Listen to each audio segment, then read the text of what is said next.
All right, we are back with another episode 9. Theory disclaimer: we are here. We are back. Yeah, we had little complications. You know, people had to do some things separately. They got their own thing going on and whatever. So, but we back. We here. We got some albums to talk about. We got a I don't want to say we got a pay-per-view to review because we're not reviewing it. We just gonna glance over it and pretty much glance over the wrestling that happened this past couple weeks. We're just glancing over it. We're not really gonna go into a deep dive, but we're just gonna glance over it. We got some album reviews and a conversation to talk about. Basically AI. Is it good? Is it bad?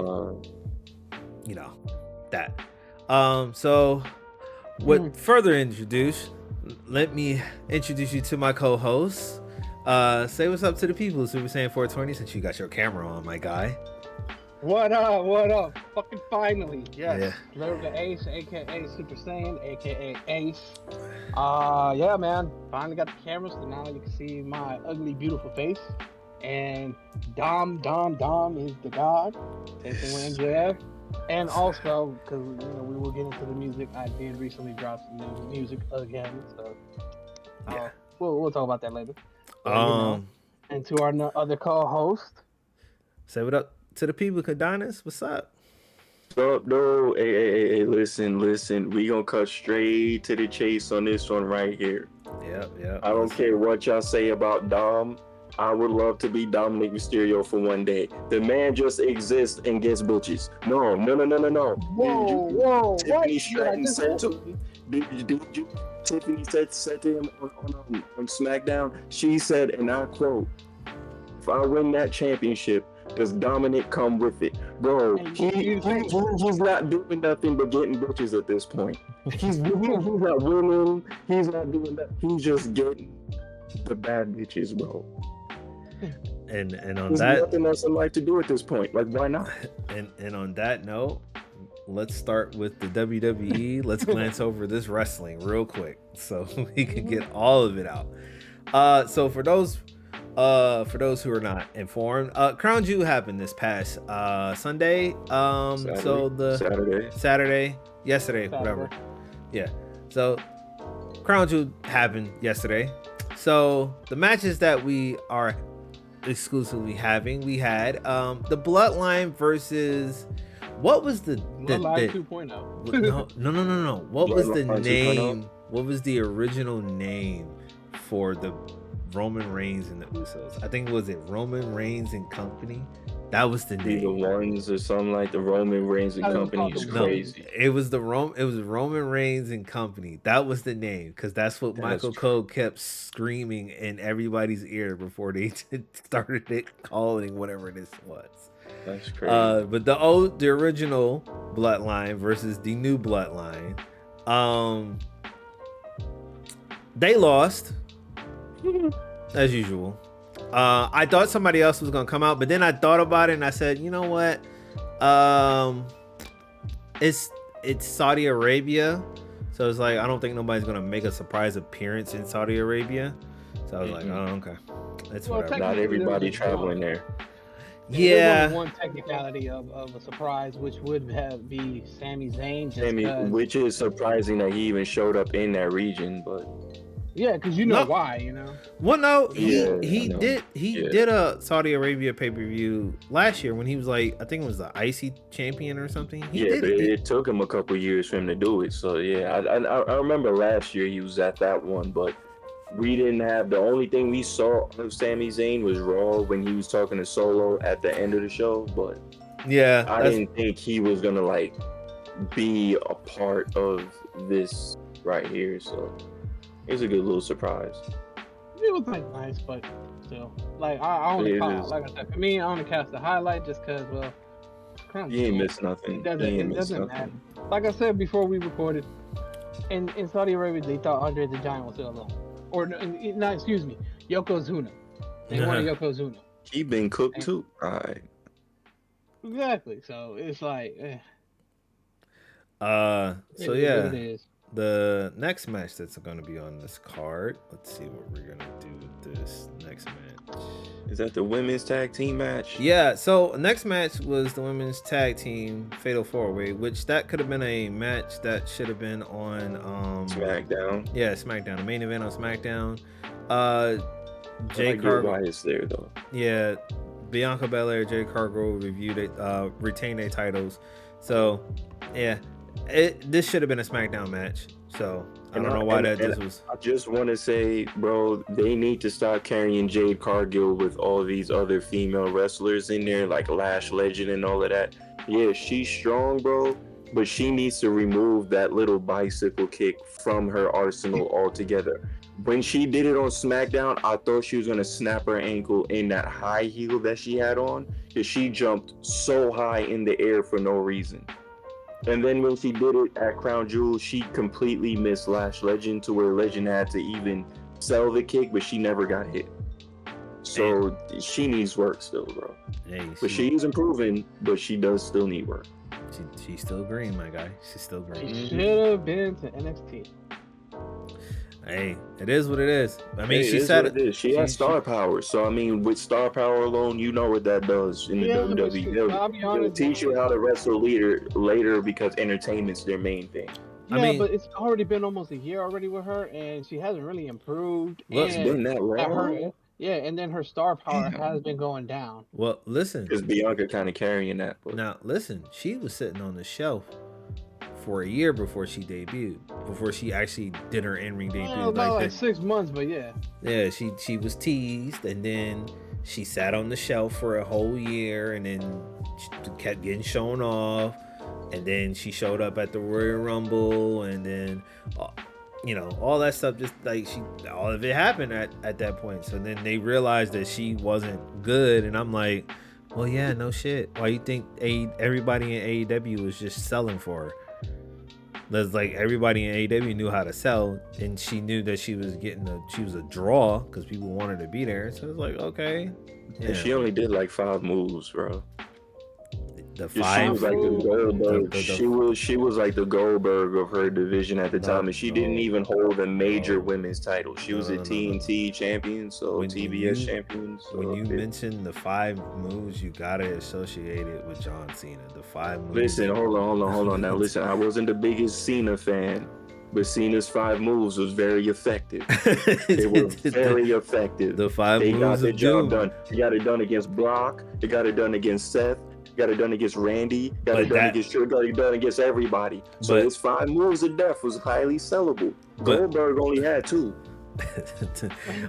Speaking of Goldberg announces his retirement match. So he's gonna have a retirement match next year. Yeah, and I don't like that. I really don't either. It's a waste. I wanted to see Braun Breaker get that rub. Bro, I wanted to see that too. That would have been Braun Breaker would actually hurt Goldberg. Nah, no, he won't. Like he trained with him. You'll be surprised. Yeah, he trained with them. He trained him. Oh, okay. He's a Steiner and all of that. That's what I'm saying. It's like I would love to see that, like him get that rub.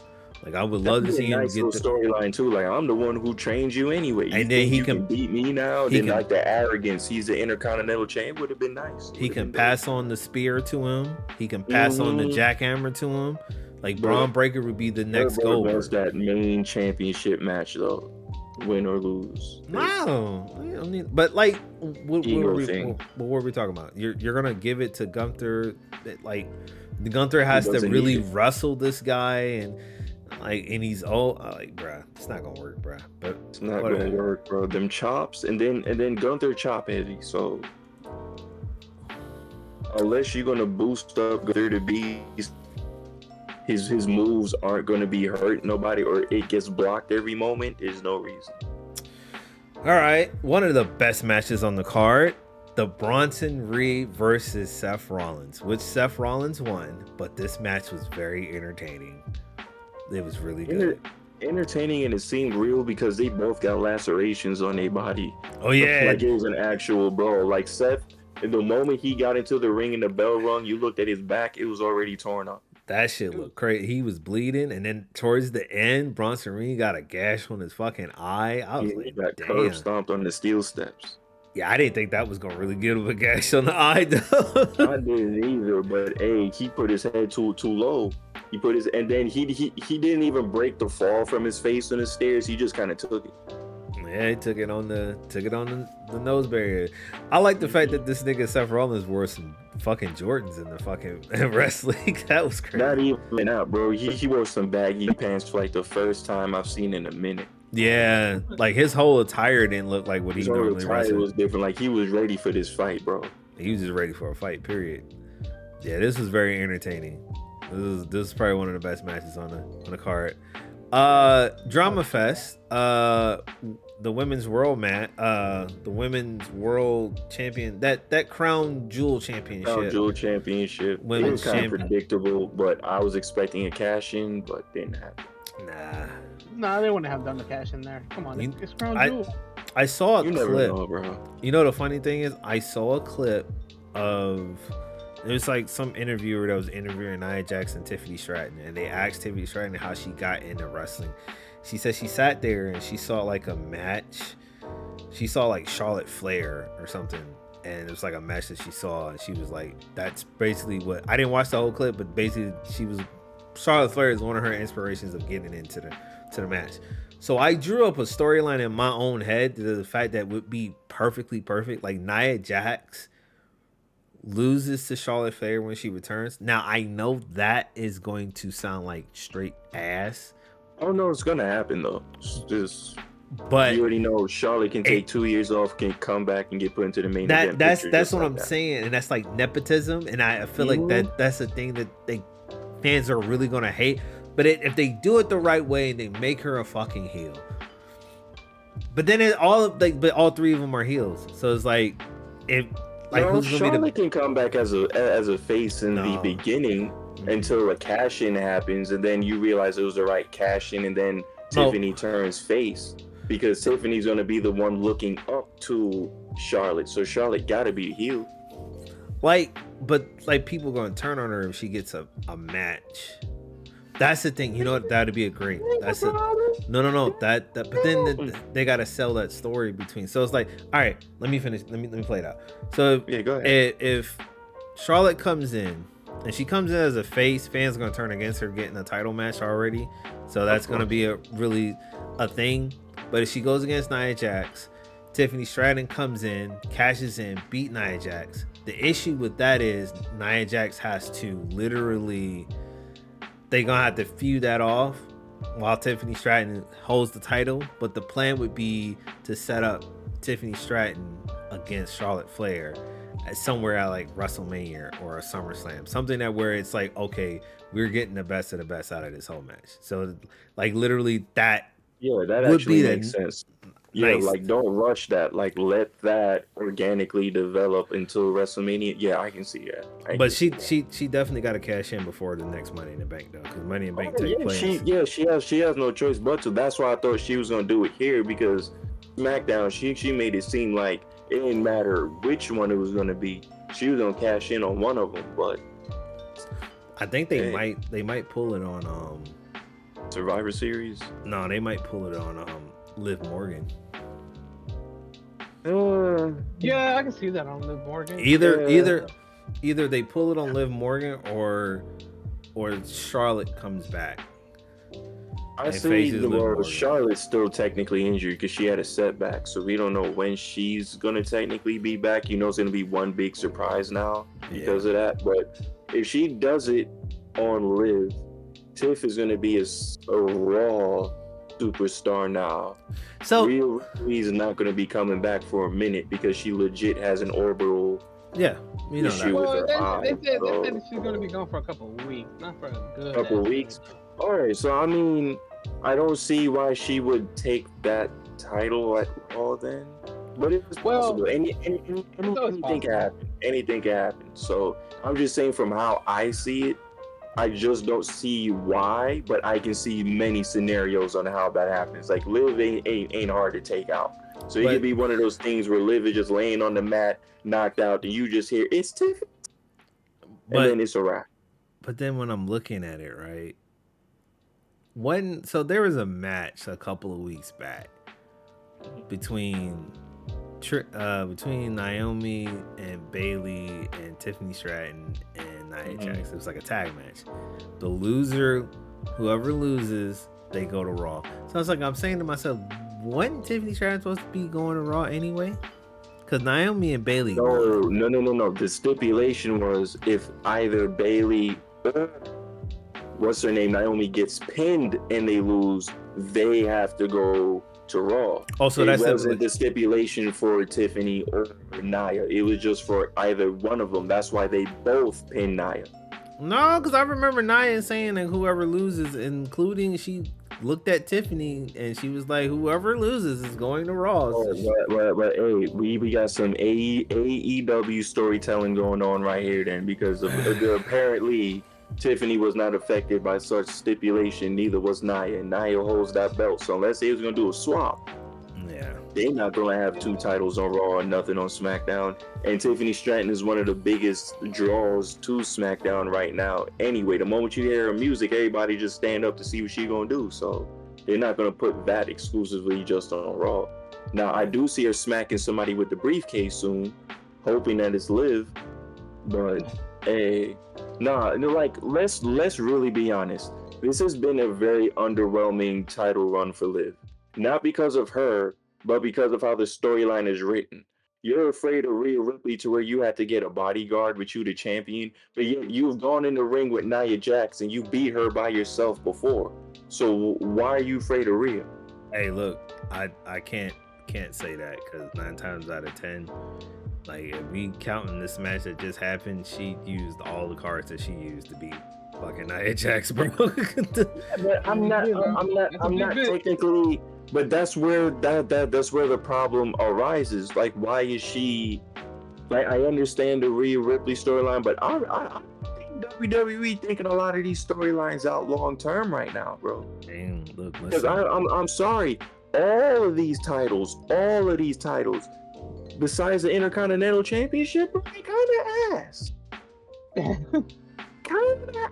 Like, let's evaluate it. Tell me one championship holder right now that you're just excited to see anytime their music hit. All right then. So let's move on to the next match because we just answered that question. So yeah, not a point. Yeah. So Liv Morgan became the women's crown jewel champion. Next match was a match that didn't really start it. Hold on. What? Can we please talk about why that title is so big? No. We're gonna get that we're gonna get to the end. That's right, because at the end we did see it again. So yeah. Go ahead. Kevin Owens versus Randy Orton. Another exciting thing that happened tonight. Amazing. I like the fact that they didn't let the match happen. It was this is personal. Y'all want to sing his song? Y'all want to sit here and be annoying? I gotta get this chair. I gotta get this chair. KO took it all the way to him.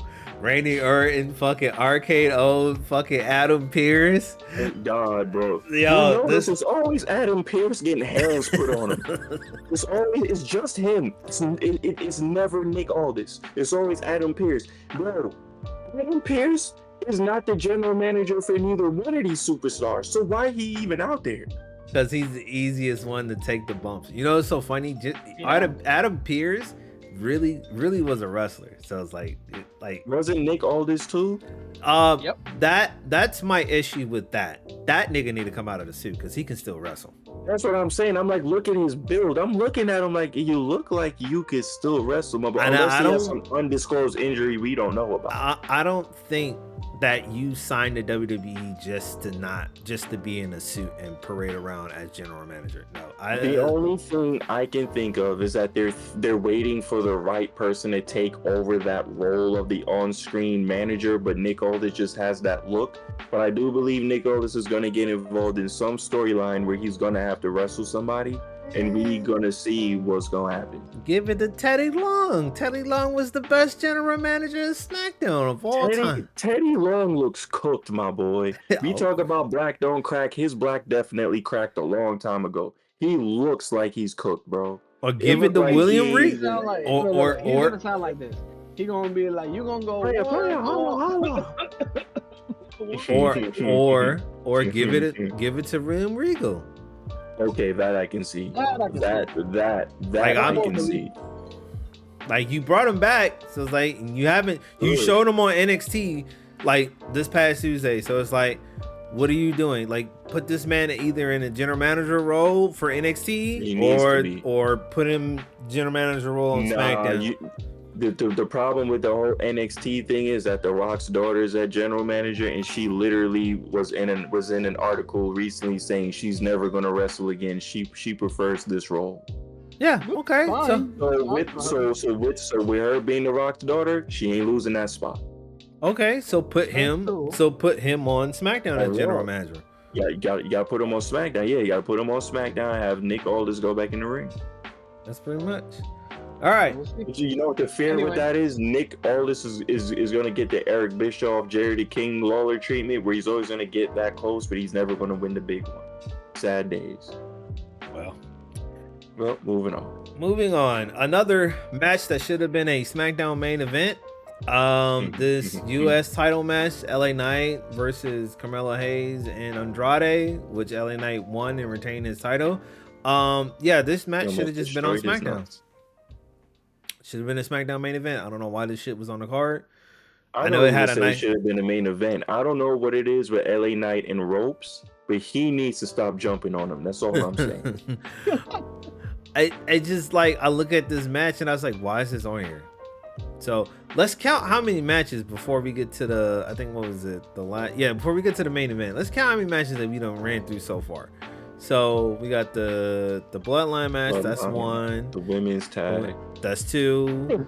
Bronson Reed versus the Randy Orton. The Randy Orton. So it's like, what is it?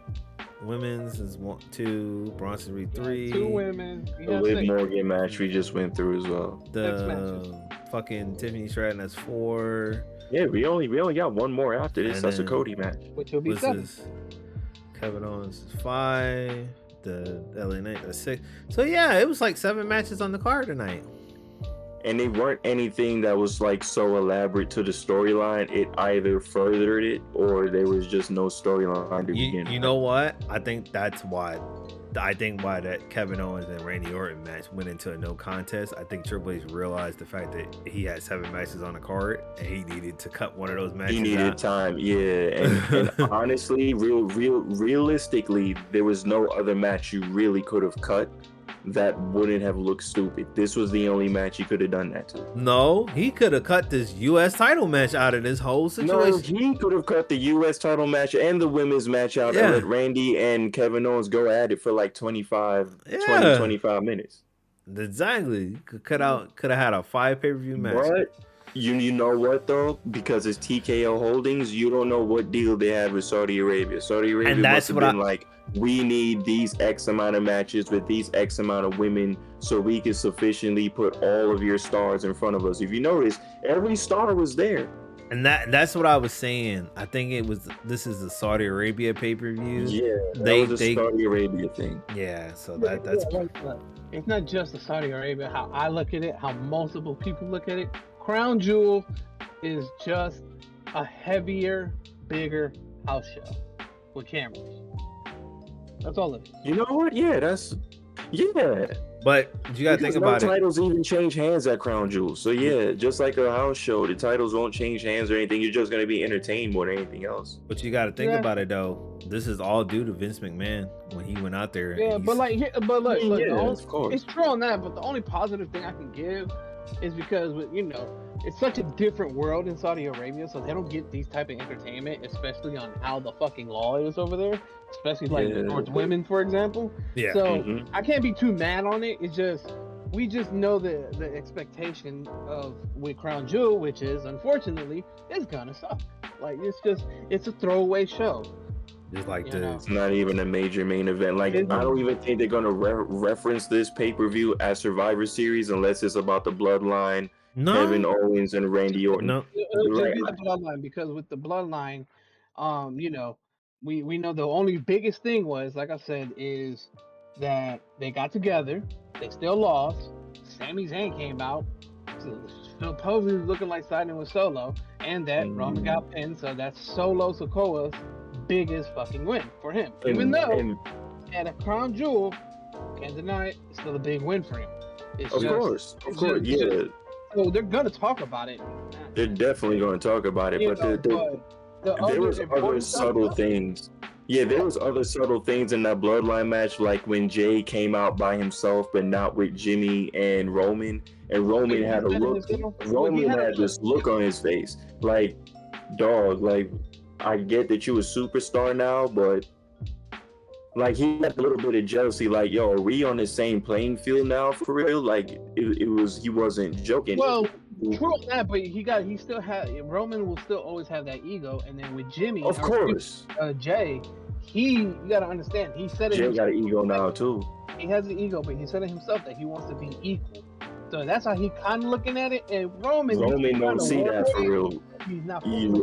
At the end of the day, Roman's gonna be like, but you can never win the big one though. Like you are a mid-card champion. Just because the crowd is bopping up and down for you don't mean that you're me though. You couldn't even beat me. So we already know that before Survivor Series, they're gonna go at it one more time. Sammy gonna have to prove himself to that family one more time. It's gonna be to a point where Cody's gonna have to intervene, and he might end up now being involved in this. Who the fifth is gonna be for the new bloodline, we don't know. But we have an idea. We have an idea, but somebody coming over or somebody already on the roster. Somebody coming over.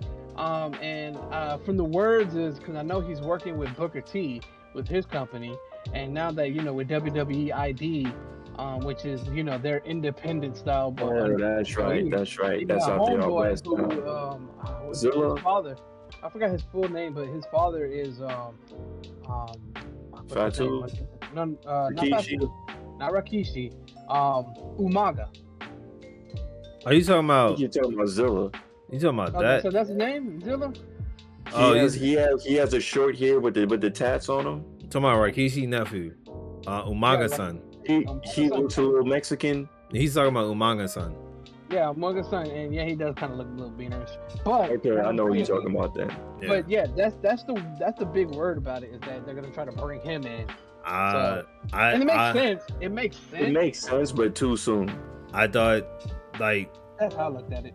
I thought the rumor was they were gonna bring Haku's other son in. That's another one. I mean, because he was signed with WWE.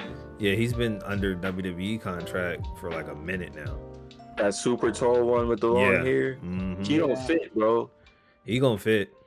Cause he gonna fit, but you see, here's the thing though. If you throw him in there, Solo gonna lose all of his aura of what's left of it. Because now you're gonna have this super tall dude who looks like a menace and Jacob. Well, I mean, you can see that. Solo might end up getting kicked out. I ain't gonna lie. That's what I'm saying. That's what it's looking like. It looked like that Solo. Jacob might take that, and he's gonna look up to Roman like, you know what? Yeah, you were right. You're the top chief. Blah blah blah. That ain't gonna work neither. That ain't gonna work neither because they gonna have to whoop his ass. You know what I mean? But then you gotta you gotta remember the big feature that some people do forget at times. Solo is the brother of the Uso. Yeah, that too. And Paul Heyman ain't come back yet either. And then, so there's no wise man to keep everything under control yet. And then The Rock. So then The Rock. Yeah. So we'll see what Survivor Series look like. We'll talk about the plans. We'll watch it. Keep an eye on it. But let's get back to this last match of the card for the men's crown jewel champion. Cody Rhodes versus Gunther for the world heavyweight title. For the men's fucking whatever that crown jewel championship. Yeah. Cody Rhodes won. And then at the end of that whole show, they did a ceremony for both titles. So this is the thing which was oddly weird. They had they interviewed both the stars. They had a little thing. So basically what it is the winners of the crown jewel, they don't get to take the title home. That shit stays in Saudi Arabia. Yeah, they get a ring. They got a ring. So they get a ring. They put the title in the showcase. So they put it in there so it can inspire people out in Saudi Arabia to come to WWE and say, "Hey, this is what got me here to WWE." Basically, that's what it was. It's like a trophy momentum ship out there. Oh, So okay. but the Oh, yeah, they're winners, known Cody, for that. yeah. So Cody Rhodes and the winner and Liv Morgan gets a ring. So they showed it off during the post show. Well, Cody Rhodes didn't show it off because I don't know. I think they didn't really do too much. Like they did that ceremony as a post show, and then Liv Morgan got on the panel and she actually talked about it a little bit more. So she got a little The emotional. whole thing was weird. Like she didn't even seem like a heel, bro. Like it came off like she was a face. She was shaking hands with Cody in the ring and I mean, because interacting with him you know, like but the whole thing, it's like how they had it though. It was like you can tell that was a Saudi Arabia thing right there. it is. That's why I was like, yeah, and it's gonna happen next year. So it's It's gonna gonna happen every single year year going now. forward, where everybody gonna forget exactly what they were doing 20 minutes prior to when the show started, just to put on for them titles. And then how So much? And I mean, then I'm not mad at it business wise. You know, at the end of the day, you know, you gotta do something for the business. You gotta keep that money flowing, keep that attention on you. So I mean, but then I like ain't too mad at it. and then what makes it bad? Come Monday Night Raw, they gonna play that shit. They gonna play all the recaps. Monday Night Raw, SmackDown. They gonna keep playing the recaps and shit. So that's yeah, that was the thing that happened at Crown Jewel. It's not something I really gave two shits about. But yeah. So the title's gonna be there in Saudi Arabia. So and then they just get a ring. So it's like they showed it off all throughout the past month of October, and then to come to the realization of, okay, they're not gonna get to hold the championship at home. They might get a replica championship, but you know, who knows? And it might be More than likely a little replica, yeah. yeah, You know and they then do that. Don't and then even they matter. might sell it on WWE Network for another lesser value, but they put a lot of Ain't gonna have no diamonds. They're gonna be cubic zirconia up in there. You know what I'm saying? You might find some Cubic gas station diamonds in there. Yeah, you're gonna find some gas station diamonds in there. You know what I'm saying? After like a year, you're gonna see some start falling out. You know what I'm saying? But you I'm know, gonna get some fucking glass in that bitch. That's basically what that's gonna look like. 100% glass. You know what I'm saying? It ain't even gonna sparkle right. But you know, Hey, who knows? They might cry from a river. Anyway, So that was Crown Jewel. I was Crown Jewel, yeah. Yeah, Crown Jewel wasn't really something I gave two shits about, but yeah. Like I said, it's one of those. Like I said, it's one of those things that if you want to watch it, you can still watch it, put it in the background, and not give a fuck about it. But in reality, like I said before, and I know my co-hosts, they would agree. But if the audience, y'all would agree too, leave it in the comments below. But it's just a big ass fucking house show. That's all it is. Yep. It's an expensive house show. Overseas. That's all it is. So yeah, and touch on a little bit of AEW before we go. So the Hurt Syndicate showed AEW, up. yeah. Hurt Hurt Syndicate. Syndicates. You had and well, I know we'll get to that because that will be the main event. So you had 1, 2, 3. You had pretty much 4 matches. Well, The I Hurt wasn't really. Syndicate did put some hands on Swerve Strickland and a Prince Nana too. We can't get over that because they mentioned something about Nana's weed. They mentioned something about his weed, bro. You know how I feel about that topic. Hey, you know how I feel about it, but we'll get into that when the main. Don't you ever talk about taking another grown man weed away? Fuck wrong with you, bro? That's a serious offense. So of course we had the whole introduction. Like I'll go ahead and take over real quick with the AEW stuff. So you always had the introduction where it was BBC until Orange Cassidy jumped in and like fuck the video, which was different. Yeah, pause. Thank you. Where it was a little different. I'm like, okay, they stopped the whole promo videos, and he's just pretty much basically says, I want a match at Full Gear to fuck you up because you fucked up my friend. And then a nice little brawl happened, and then the next match came in, which was, of course, the Adam Cole versus Buddy Matthews. You know, good match, not bad. Adam Cole won, fucked up leg, but it was just the whole dramatic of, we're gonna bring the old Adam Cole back. You know, that's the same stick that you hear from every other wrestler. Healthy this time. I do too, because that is I look at him as like a Shawn Michael variant of our time. You know what I mean? Exactly, bro. Like he has that work ethic, the charisma, the storytelling, all of that. He's just always hurt at the wrong time. At the wrong time. I So, mean, I we spent mean, so many years on the indies. yeah. Probably. I mean, but honestly, like I said, the match was good. Still, I fucked with Buddy Matthew, and then of course we figured out that next week if I'm correct, next week that's when we're getting Adam Cole versus Malachi Black, which fucking finally this is getting him a single match. No, he's been getting single matches. I don't know what's the reason. He hasn't been getting a lot of them, but I don't know what's the reason. More. I don't know. I think what it was. I think before you go on, I think what it is the same reason. What there was like a rumor in AEW, it was like surrounding him and Miro that they didn't want to lose. They felt like they didn't need to lose matches, but then it was like when I look at it, like Malachi Black loses matches, so it's like why does he not get booked as a single star on AEW? Which is I don't know. I'm confused on that. Probably got to. It's probably backstage politics, bro. Yeah, it could be. All I know is like you know how they do, man. Because you remember, I don't know if y'all ever watched Cody Rhodes talking about his time in AEW. Even he got hit with the backstage politics. Oh yeah, if he got hit with it, because there's a lot of people that we look at on that roster and we say, you're still here. You in this group doing what though? Like when I look at Cesaro, I'm looking at his record. I'm like, dog, you left being a number one contender in WWE to do this for Jon Moxley? No. Don't do that. Because he's been doing a lot better. He's been doing let's all get down to the basics of it, right? He's there for the pay. He's been doing a lot better in AEW than he has done in the past years in WWE. You know what it is? It's the presentation that's throwing it off. Because WWE does a fine job making number one contenders look like they used to be champions, and then you go back, he never won. So yeah, you might be onto something. I almost called Cesaro ass. I almost did it. It was close, but I had to stop myself because he's I thought he fell off. Nah, it was just like a throw the dog a bone moment when it came to that. Yeah. That's all it was. It was like, yeah, we're gonna just throw you a bone. We ain't got no contender, so we just gonna build you up like a contender, and you're not gonna win. I'm like, okay. So yeah, WWE's weird, bro. That's WWE. And then you look at AEW, like they can actually wrestle, bro.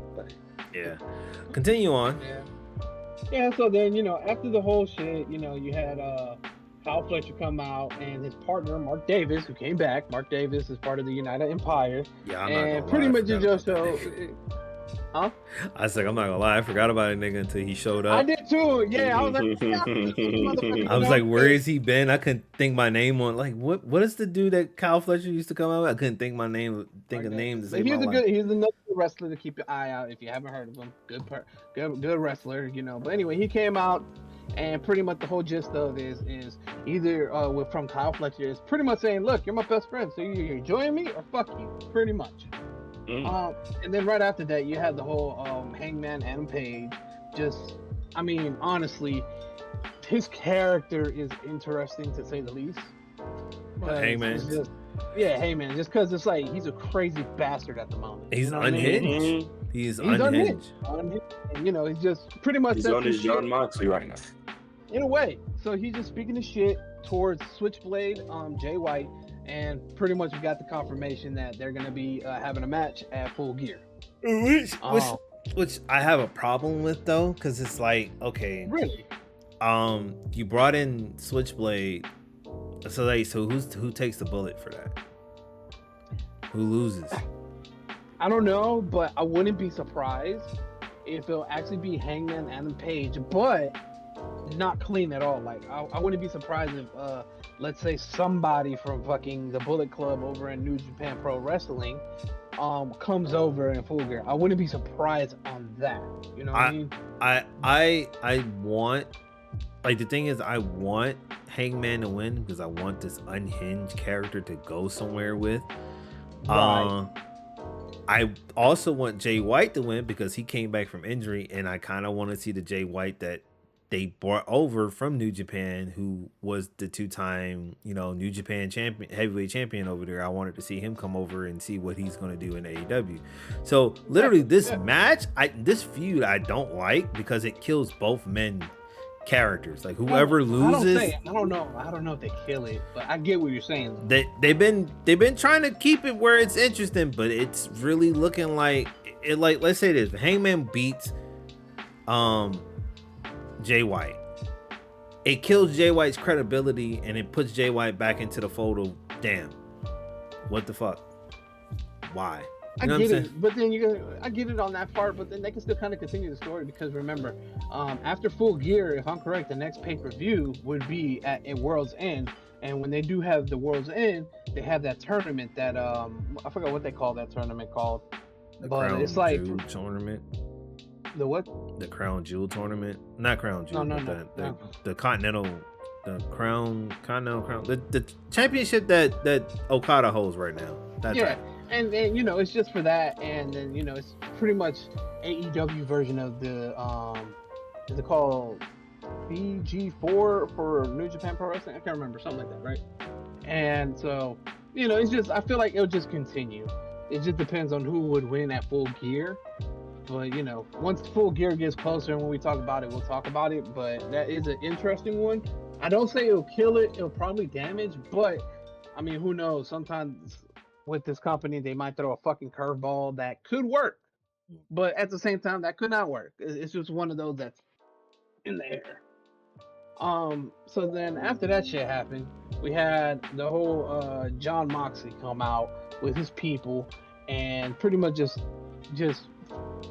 said the same thing as Orange Cassidy, but just saying like, look, you're calling me out, that don't work, I'm calling you out, type of shit. And personally for me, and I actually agree with Bleacher Report, that's where I'm like reading all this stuff just to kind of get it organized. That it's almost like a present version of an NWO hostile takeover. How they pronounce it, how they wrote it, that's how I'm actually taking it as well. If you really look at it, it's still stuff that are different, but if you really look at it, it's in that same realm of how back in the day in the 1996 in WCW with NWO, how they started taking over and how huge that was. So, and I mean, I'm not mad at this. I'm actually liking the direction of it because we still don't know exactly on where it's fully gonna go. You know what I'm saying? Yeah. So, I mean, I felt like it was a cool promo. I don't know about y'all, and yeah, it was cool.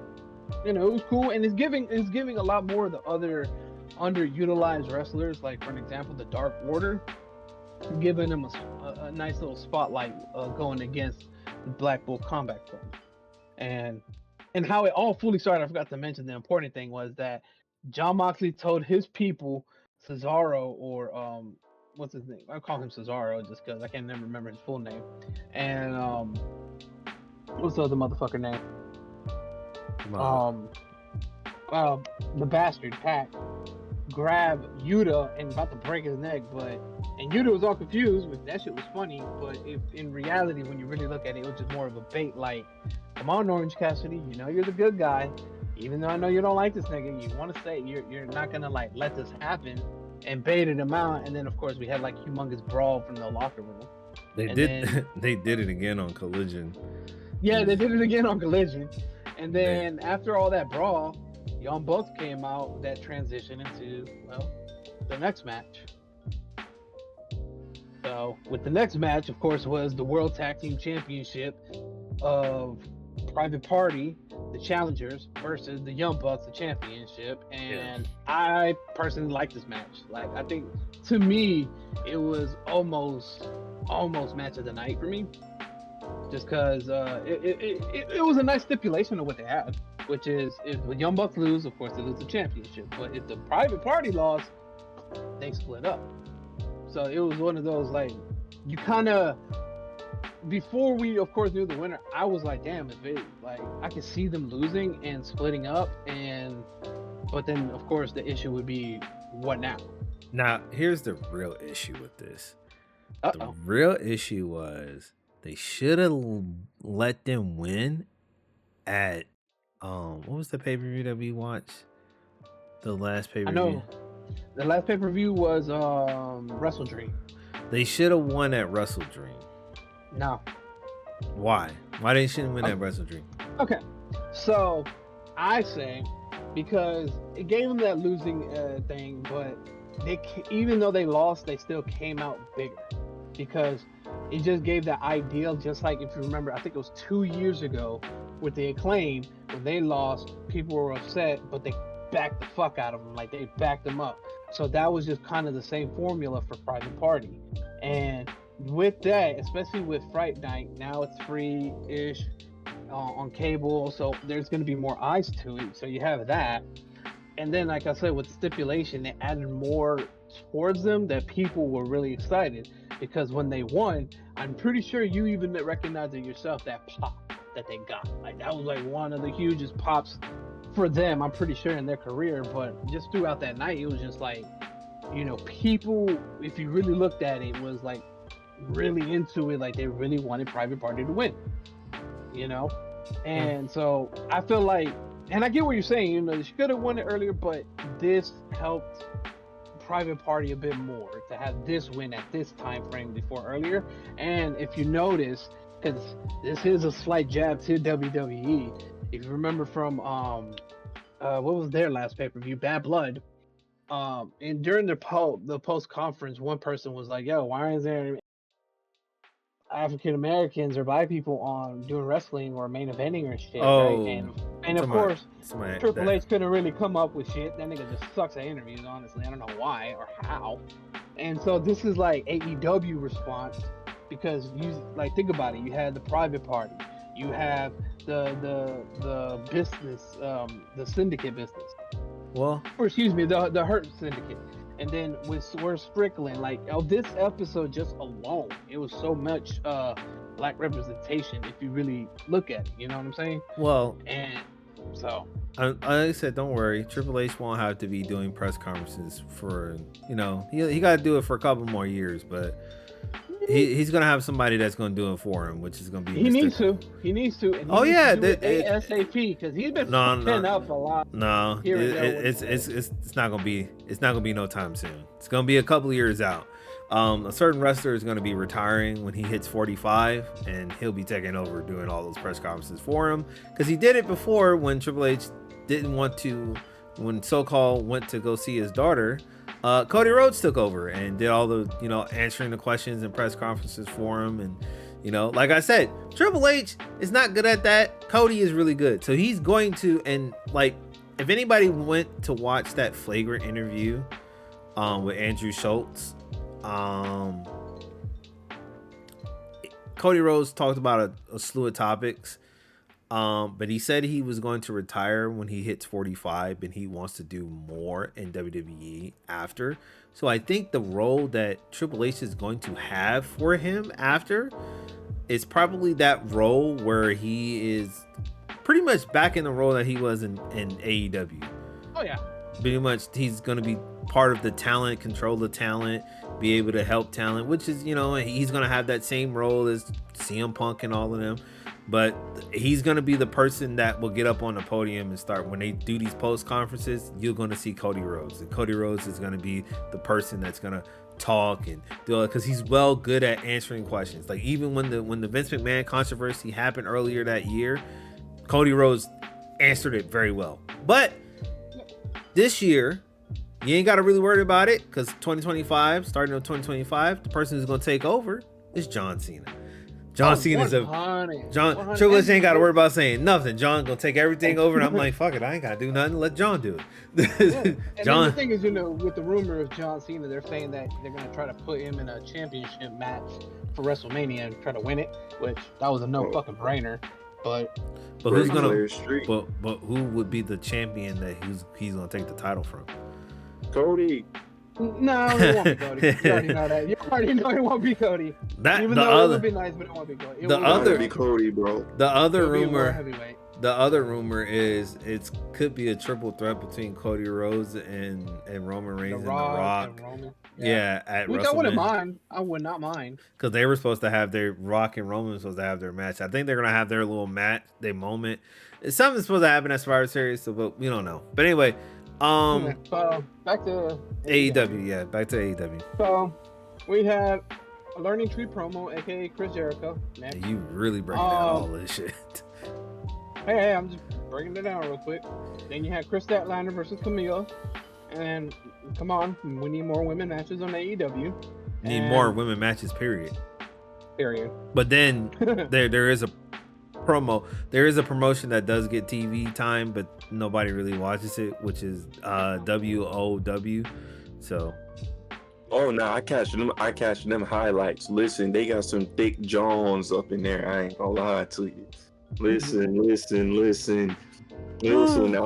I see one of some cheeks on. I was like, oh wait a minute, I'm watching the wrong promotions. Hold on.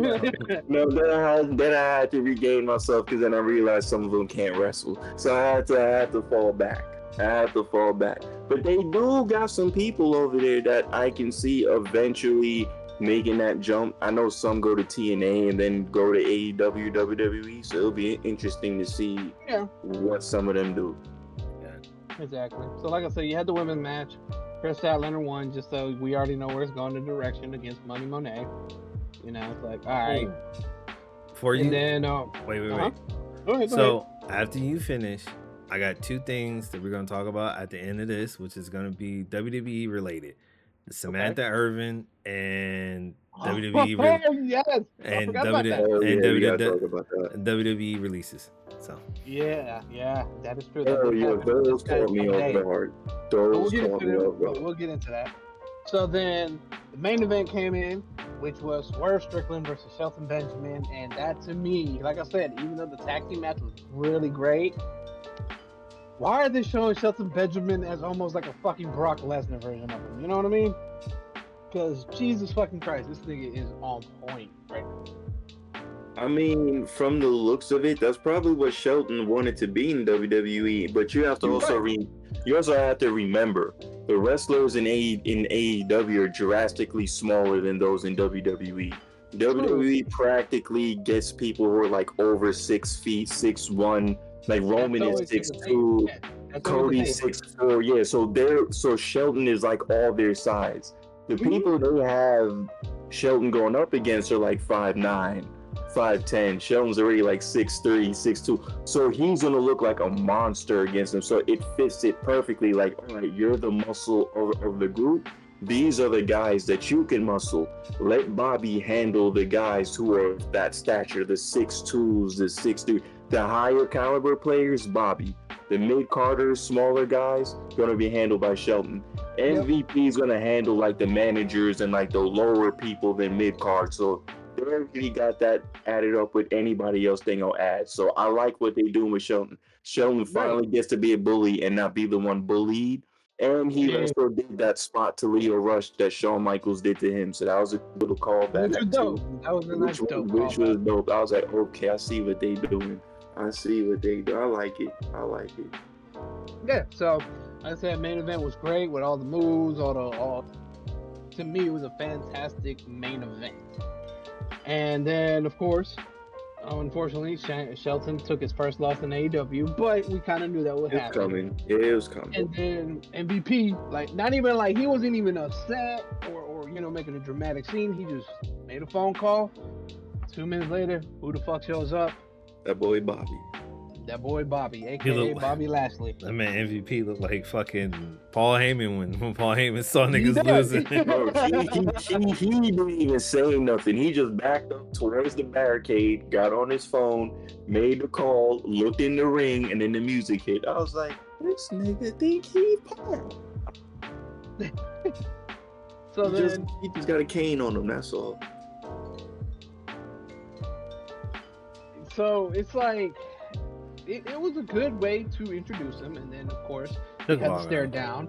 It took long enough, yeah. I mean, honestly, I was expecting him to come in that pay-per-view of Wrestle Dream, but either that or Full Gear. But I think they're setting that shit up for Full Gear. So because I believe for Full Gear, his first match would have to be against Swerve Strickland. Has to be. Hold up. But Did Bobby have a no compete clause in his contract with WWE? Because that could be a no, reason why he couldn't debut early no. either. No, no, No, he been okay. signed because he's no, been no, signed with AEW since like I want to say last month or whenever no. MVP showed up. His contract ran out, so he didn't renew it. Like I said, this is Okay, why we work okay, because I'm there's two releases there's three releases that happened this past weekend. So we're gonna get into that after that. But his contract, he didn't renew it because he felt like they weren't gonna do nothing. So Yeah, just he felt like they expired. wouldn't It do just- shit for him. so Yeah. it took Gotcha, a okay. it took a minute because Shelton Benjamin and MVP wanted to see where he can take this hurt business idea to. So he took it to Tony Khan, and once he started bringing it together, he knew he was going to bring in more. So that's why it took. Then that's another reason why Ricochet took so long. So this is contemplating into. I'm seeing Cedric Alexander is No. an idiot. No, You're no, just no. gonna keep it like that. no, that is true. But he re-signed with WWE, so he's Oh, stuck no, over no. there for the next couple of years. But Mhm. AEW, this is why Ricochet took so long to show up in AEW. So in that sentence, in that form, it's gonna take a minute for Ricochet to join, but he eventually will join with the Hurt Syndicate. Because that was one of the that was one of the people when they had that idea back in WWE that Ricochet was supposed to be a part of it. But they chose to, do Cedric, which wasn't a bad idea. Cedric was a good. He was just as talented as, Ricochet, but Ricochet was the original member for that. So, and honestly, to be honest with you, I prefer Ricochet Ricochet. being a face in AEW, I'm like, Not working. it's cool, but I kind of want to He's been a see. face for too long. I want to to see. I need that heel. I need the nigga that I know we're fat. So that's why I say the Hurt Syndicate might bring the best out of him, saying I'm a heel, I'm the reason why I'm this, and then who knows, they might go for a trio champion. But I don't see that happening for a while because MVP said he wants to wrestle, so we might see MVP wrestle before he decides to really hang it up and be a manager. So I mean, I wouldn't be surprised if it would be MVP versus what's the thing, and then there's a possibility that what's the name might show up in there too, because the original when they did this back in TNA, it wasn't with Shelton wasn't there. It was Bobby Lashley, it was MVP, and it was King Kennedy. So King Kennedy might show up in AEW one day, so it might be a little bit more bigger. So that was pretty much AEW. So like I said, to the results, Strickland defeated Benjamin, and then Bobby Lashley showed up eye to eye to Swerve, and then knocked the shit out of his ass. Started whipping his ass, and that's how it ended. Where he said, where MVP stood over in the closing statement, like right before it showed off, he says, "We're back in business," and that right there, I was like, oof. And so but there is a question I want to ask y'all. That I'm just gonna steal it from Bleacher Report because I think it's a good question for it. Would Bobby Lashley had a bigger impact if the whole Moxley shit happening was not there, or at least a staple of that latest episode? No, I think No, he it has would have been the same. Nah, That's what I was thinking. It's still the same. Like Bobby Lashley is a legitimate threat. I think Moxie is just a placeholder for somebody to take that title. I think that's what it is now because he won the title 3 times. He had 2 reigns as champion. So I'm thinking with this whole situation, it's a placeholder for the next person. This is why he's been attacking all the 5-year, the motherfuckers that been sitting there on their asses and haven't done. Yep. Yeah, so that's the reason why. But it's like it's kind of fucking crazy because the person that like in your faction that hasn't really done nothing in the past 5 years, and I know he has injuries, he has travel issues, but his credibility has been killed since his debut up until now is Pac. Like Pac's credibility has been going up and down with the injuries, the travel issue. So it's like him as a form, like one of the 2 best wrestlers on there that I like that can really get on that mic. as an Englishman or a foreigner that can really be a real daring heel and talk shit, is Pac and Buddy Matthews. We saw a glimpse of what Buddy Matthews can do when he was wrestling against Adam Cole. And I'm like, let him go. I want this whole thing to go up. Like, I really don't want the House of Black to go, but in a way I do, because I want to see the Buddy Matthews that I saw in WWE when he was the Cruiserweight champion. Same way I want to see Pat as the guy that was, when he won the Cruiserweight champion, he was heel, he was talking a lot of shit, he was doing all this shit, he was great. I don't see that. He has a start push, start stop push. And I know it's injuries and all that, but it's like he's in that same boat as all the guys that you've been attacking. He hasn't done nothing since 5 years. The one thing that he had is the consolation prize, which was the AEW International Champion. He was the very first one that held it for a very long time. But yeah, he's getting overshadowed. He got overshadowed by the man that you're about to feud with, which has won and defended that title for a very long time. And then on top of that, if you check the AEW records, between him, Jon Moxley, and Orange Cassidy, they are the two most wrestlers with the most matches in AEW history right now. Hard work. Damn. Hard work. So this thing is kind of really good.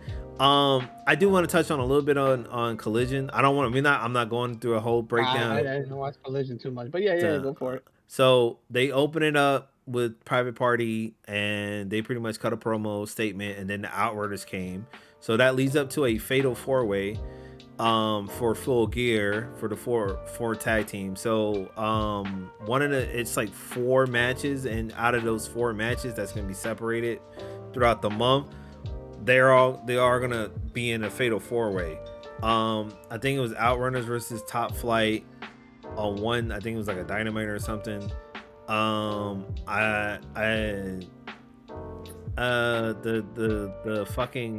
Roost faction goes against they going against somebody. I forgot who else was going to be in there. They're going against somebody. I really can't think of my name of it. But and then FTR. But all in all, it's going to be Outrunners, FTR, and whatever's that last tag team against Private Party. Whatever that last I just can't think my name of whoever that tag team was.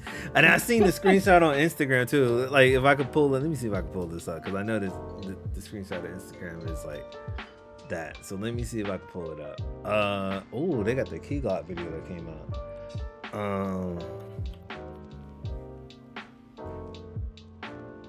Let me see, because I seen that. No. Side note, my people are jamming upstairs. God damn. Anyway. I'm sorry, bro. I'm hearing a bum, bum, bum, bum. Yeah, so it's the Outrunners and Top Flight on the November 7th of Collision. Then it's going to be FTR versus the House of Black on Dynamite on the 13th. And then it's going to be the I can't pronounce that faction, but the El Faction against the Acclaim. So it's literally gonna come down to the Acclaim, Outrunners, and FTR. But I could be wrong, because that the Acclaim is going through something, so I could be wrong. But it may happen. We'll see. The Acclaim might make it there. I feel like it would be a perfect storyline for them. It'll be like that separate sideline story, I guess you could say, for the Acclaim, because I mean, I know we'll get, like, I think we touched on it, but now we will right now. The whole promo with the Acclaim of between the two of them, Max Caster and Anthony Bowen, they're doing their stitch of what they were saying, but then Max Caster cuts Anthony Bowen doing his thing, showing the money, has an MVP card. If y'all remember, if y'all do watch, the audience, that he got that card on one of the Dynamite's episode, if I'm correct. I don't remember when he got that shit. It was like about 2-3 weeks like that. But anyway, pulled it out by an accident, and Anthony Bowen grabbed it like, "Yo, what the fuck is this?" I thought, "Why you still have it?" Like just questioning homeboy. And then Max Caster kind of just brushed it off. and continue his little thing, and then Anthony Bone cuts in. It's like, because everyone loved their claim, but still gave that side look to Max Caster, like the fuck you doing, bro? Like, So yeah, that's one of the segments that happened. I just wanted to touch on that one specifically, just because one, I'm an Acclaim fan, Scissor all day, but also it's like it's one of those things where I feel like it could be a very interesting story, just because both of those wrestlers are really good, and it's just one of those that's like, like this, like I said, it's interesting to keep an eye on. What else that happened? Yeah, the Day of the Dead match.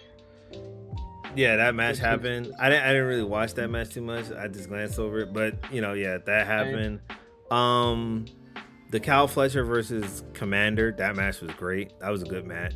Commander looked real good. Commander looked real good. I really skipped over it. I don't really remember a whole bunch of stuff, but I remember the main event, which was Mariah May versus Anna Jay. She lost. The segment between Jon Moxley and Orange Cassidy, that happened, and when Orange Cassidy came out, Orange Cassidy is a comic joke. I can't take him serious, bro. Why? I mean, I will. Even going, yeah. Why? I don't know, bro. It's like I just see him, and I'm like, he's dope, but it's just something about him. It just doesn't resonate with me. I don't know what it is. I personally like the fact what him and Darby Allin are, because those are the two wrestlers that would never fit in a WWE format. I think that's the problem. I'm so used to that WWE. He's just too cool for school, bro. And that's a lot of. Cassidy just be there with his hands in his pocket, like, bro. I'm just happy to be here, bro. We trying to get these hands. And I think that's it works though. That's the thing. It works. That's the problem I'm having. Why does it work?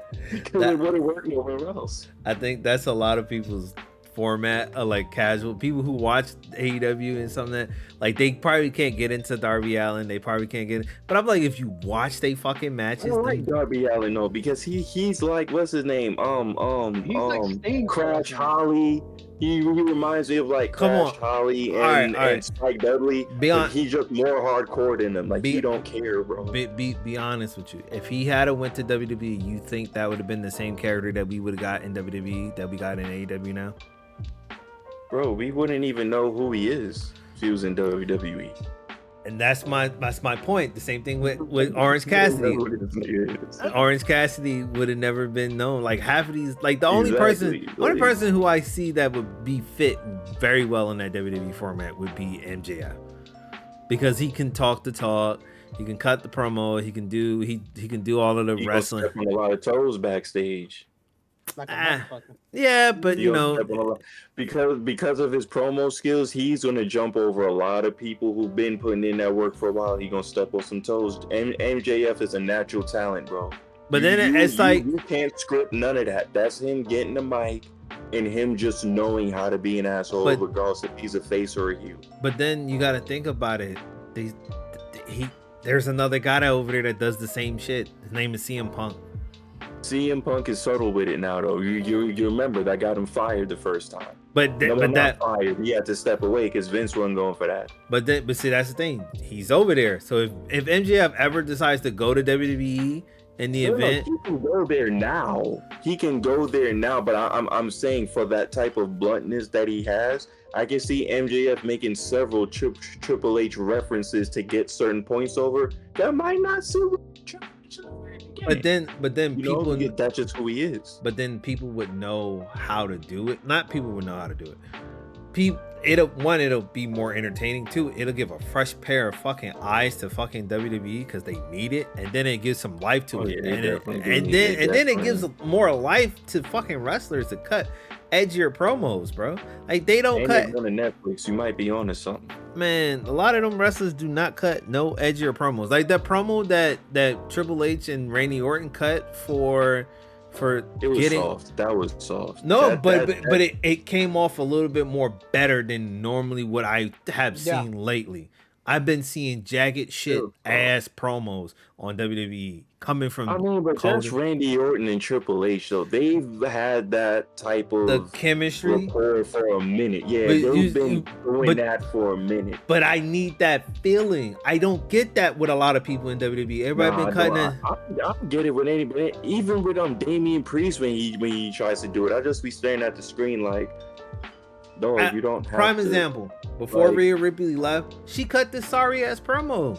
Standing in Yeah, that ring she on Monday did. Night Raw. I was like, bro, man, get off the stage. You sound ass.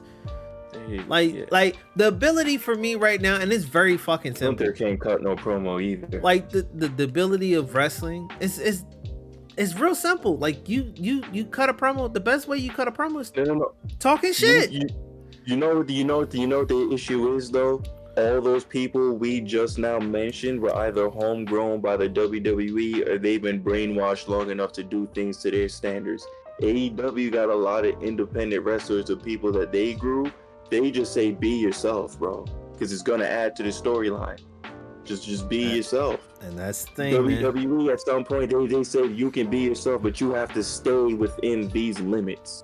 Yeah. So it's like you will hear a jab or two every now and then during a promo, like a WWE promo, but you don't even remember what it was about. Like the only ones that we honestly can remember is just from the bloodline or involves Cody Rhodes or Kevin Owens or Randy. I can't tell you no promo from Gunther, Damian Priest, even the Damian Priest and Gunther promo that they had, forgettable. It was so bad that they had to go back and use Street Trash as the new name of the group that Liv Morgan is leading now. They have merch called Street Trash. Yeah. Speaking of, They can't cut no promos, bro. Street Trash is what Gunther calls you, and y'all using that? yeah. But Speaking of WWE, there are 3 WWE releases. So if anybody who watched SmackDown this past Friday, one particular wrestler that was on SmackDown this past Friday, her last match happened on. It really didn't happen on Friday, but it was taped because SmackDown was taped. But yeah, it's tape Monday. her last match was on that taping for SmackDown. Indy Hartwell, Tegan Knox, and Baron Corbin. They have been 2 of them has been released. So Tegan Knox and Indy Hartwell has been released from WWE. So they have a 90-day no compete clause. So within the 3 months, probably next year, you'll see where Indy Hartwell is going to show up. Probably going to show up at Impact TNA. Wrestling. Yeah, TNA. Yeah, Impact TNA. Yeah. Tegan Knox might show up in TNA as well, TNA too. but I think she might come to AEW. And Tegan Knox been wanting to get out of WWE for a very long time because she hasn't been happy with the direction it's been going. I know she's been silent. No, it's because she's been silent with a whole bunch of injuries, and then she wants to do more. She wants to do more. Do something like it. If you constantly getting injuries, you have to get a new nutrition coach, health coach. Something is going on with you. I'm saying the same thing for Adam Cole, bro. At some point, you got to do something to mitigate that yourself, because you will lose fans that quick, bro. They will forget about you. But she's been healthy for like a good year or so, and that she hasn't been. Fault, bro. Because at the end of the day, do I want to put her in this position? Because what if she get hurt again? You have to understand, this ain't a WWE decision no more, bro. This is TKO Holdings, bro. Is she going to be healthy enough to stay up in that ring for 365 days throughout the year? Because she got to do house shows too. Can her body hold up? You can be healthy for one NXT show a week. Can you do this for 4 days out the week? You might be on they something. Get scared of that because you remember Vince was like that too. That's why he didn't put the title back on Finn Balor. But I think they're afraid that one, you were already undersized, and then you're always hurt. But Vince same thing. Sammy was lucky to even get them title opportunities because you remember at one point he was always hurt. But like, you got to think about it though. Like, Vince used to run they motherfucking talent. He used to run his fucking talent into the ground. So they used to work 6 days or 6.5 days a week. WWE WWE don't work that kind of schedule, and they don't work a lot of house. Don't work a lot of house shows. So it's like, I think what it was is just like frustration, and she wanted to just be out. So this is her way out. Which I'm so, not mad at. I'm not mad at that. So now you got 90 days to think about where you're gonna go, where you're gonna end up at. So just shop around. Coming to Baron Corbin. Baron Corbin has decided not to renew his contract with WWE, so his contract will be expired. His contract expired on that day, so he decided not to renew. Don't know what he's gonna do. Don't really give a damn because he was ass from the start. But I like the finish. You ain't like Happy Corbin? No, I like his finisher. That was the only thing I liked about that nigga. Get podcast to end early, bro. I like about you ain't like Happy Corbin, bro. No, his worst gimmick was when he was a general manager. The Constable Corbin, I don't know what that was for. I don't care. Baron Corbin was ass all the way through. He was his ass. Yeah, just his finisher end of days was nice. Other than that was it. When he was in a tag team with Braun Breaker, and then they tried to put him in one with Apollo Crews, I was like, yeah, you're pretty much gone. That's another mother. They have nothing else for you. Apollo Crews is next. That's another dude that needs to leave. That'd be a perfect. That'd be another dude that'd be a part of the her business, business, the syndicate, or definitely. Supposed to, but I think shit changed. I think he was supposed to be in it, but Carmelo Hayes was supposed to be in it too, and they changed that up too. Yeah, this is why this is why his promo started to look like shit when he be talking. But saying the same thing all the time. So so that's that's the people who were released. On to another person that left the company. Samantha Irvin, Ricochet's current girlfriend. So I don't really have the reports, but I remember what she had said, and it was like the talk all over WWE for the past. Actually, I just want to say this: she actually pissed me off. But go ahead. Well, her thing was she left, cause from what I remember from the reports, it's because her thing was she wanted to. She did the whole announcing. That's why I was gonna get into that. So the original idea was, she wanted to do music. And she wants to pursue her music career. So that's the one thing that she's doing right now. But the other thing that she wanted to do was she wanted to do more in WWE other than just to be an announcer. This is one of the reasons why she left. Was it to be like a manager or something like that? She wanted to be a manager or, a backstage. Yeah, she wants that's why she pissed me off. She wanted to do something more to get involved. She wanted to get involved with Ricochet stuff. She wanted to do a lot. Who is she, bro? She was great. She was no. When I'm asking that question, I mean, who is she in such a position for you to demand I want a bigger seat, bro? Last time I checked WWE, sometimes you got to do the same thing for 10 years before they even move you on to the next one. That's Corey the problem. Graves was stuck at where he's at for a minute. And I'm sorry, dog. In these type of work environments, especially unless you're already established to be in that position, they don't want to necessarily put you in that position. So Samantha Irvin went in thinking that if I stay here long enough, they gonna move me over. Dog, if they don't have any type of position for you to do that with no group right now, you're not even going to be the first choice. But then, look at what BFAB is doing right now, bro. They have nothing for BFAB to do. I don't know why with the Street Profits, which makes no sense to me. I don't know why she's with them. I don't know why she came back. She should be out there wrestling with Jade Cargill and all of them, going up for that championship. She has the height, the size, all of that. But they have her in a spot where Samantha Irvin can be.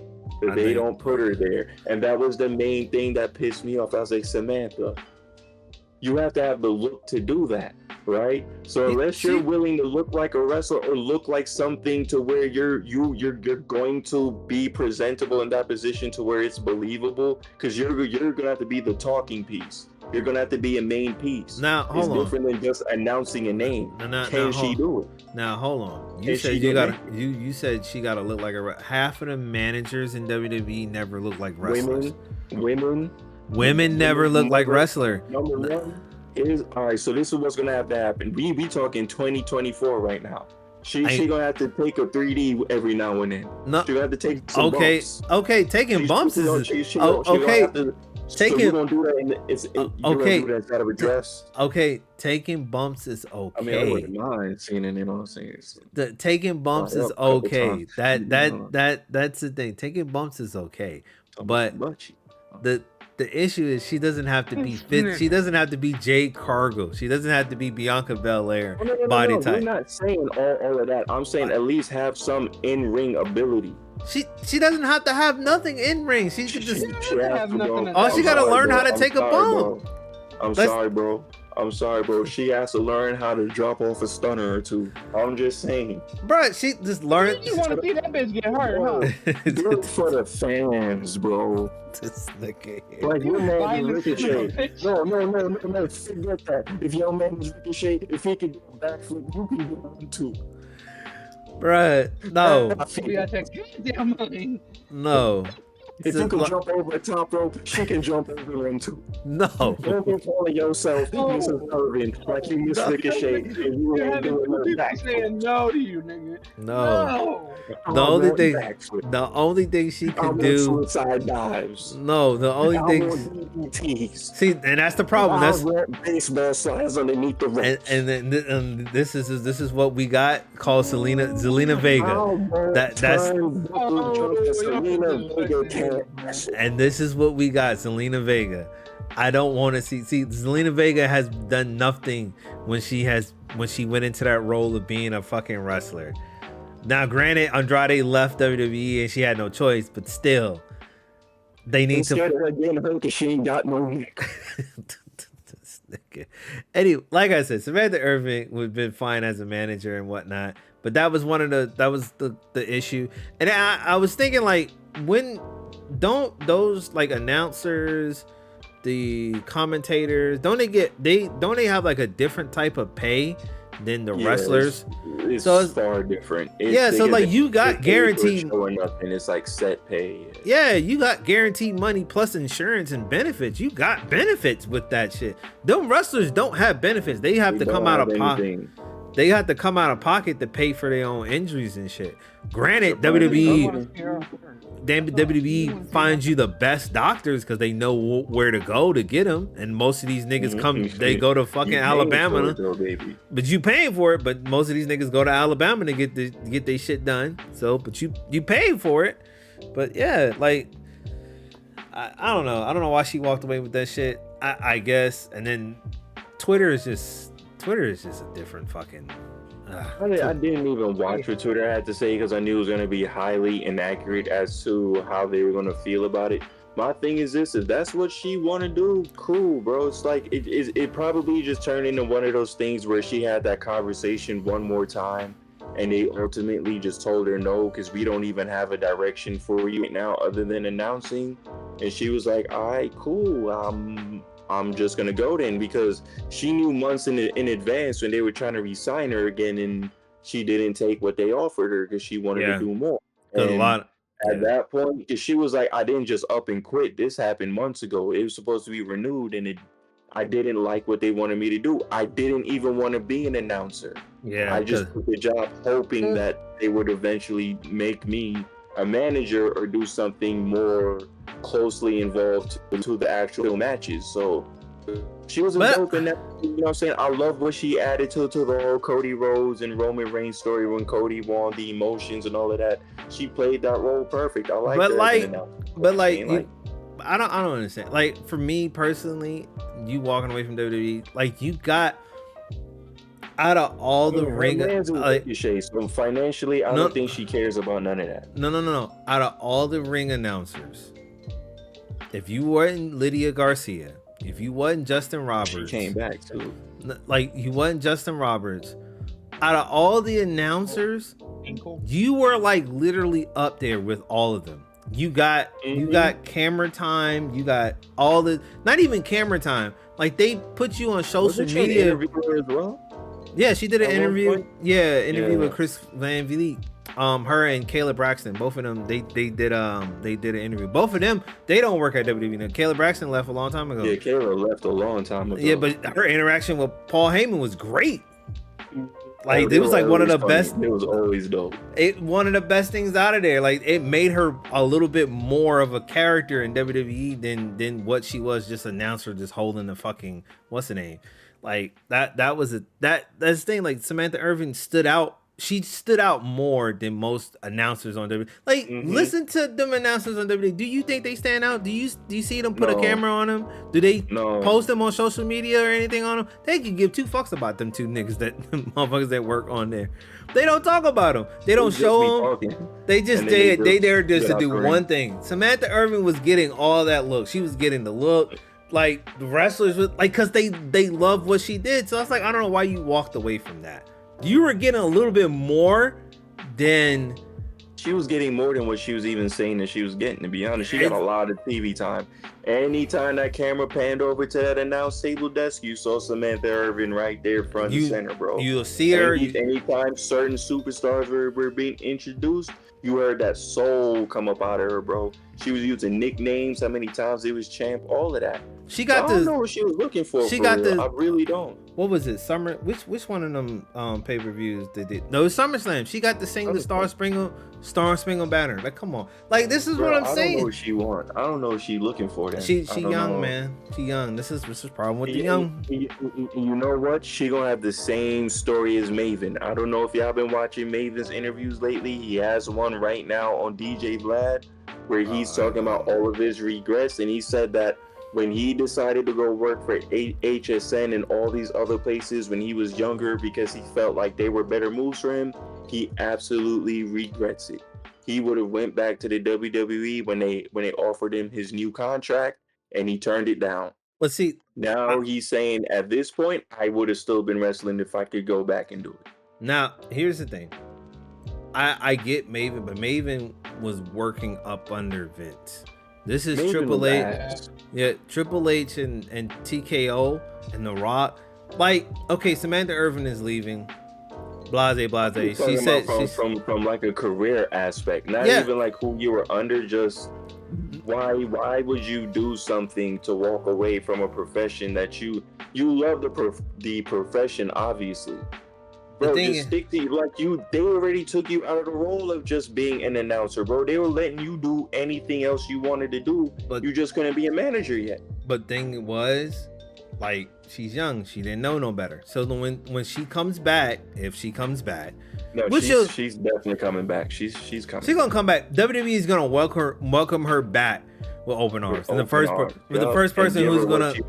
Yeah, then like the first person who's gonna really sit there and say something to her is probably gonna be Cody Rhodes. So it's like, because they know how, like, they know what she is. So it's like, it's different. Like if it was Vince McMahon went and brought her back, he would have said fuck her, or he would have brought her back and buried her and embarrassed her on television. Not even that. Yeah, when she initially went in back for those negotiations a few months ago, the moment she said no, he probably would have taken her off TV at that point and called back Lillian immediately.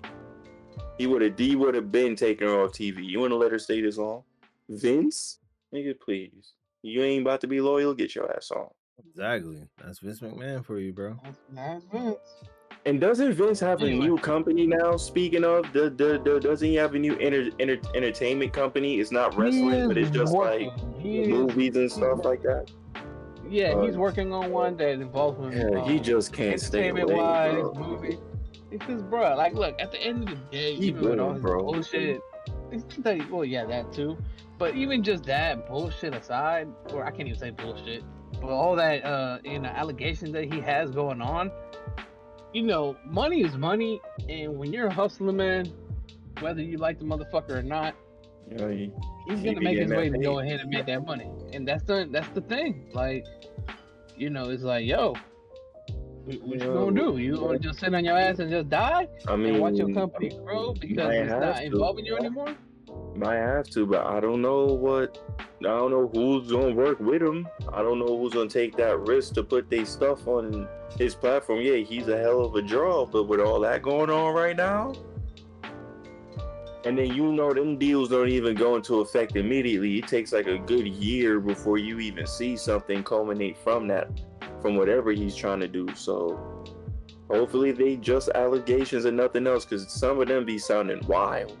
I ain't gonna lie to you. You might as well just sit at home, watch that money pile up, and then wait until he can find an opportunity to steal WWE back. Money pile up. What extra money is he out here getting that we don't know about? Because he done He's sold still everything from WWE, ain't he? no. Bruh, He still got nah, he still got some Oh, shares he's still. in WWE.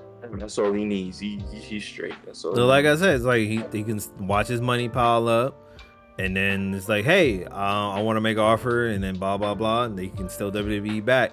But either that is he do that. Oh my god. He could AEW gonna be the best promotion we've ever seen. He could, but then you gotta think about it. He's in his 70s, so we don't know. He might be dead by then. I'm not gonna lie to you. That's a possibility.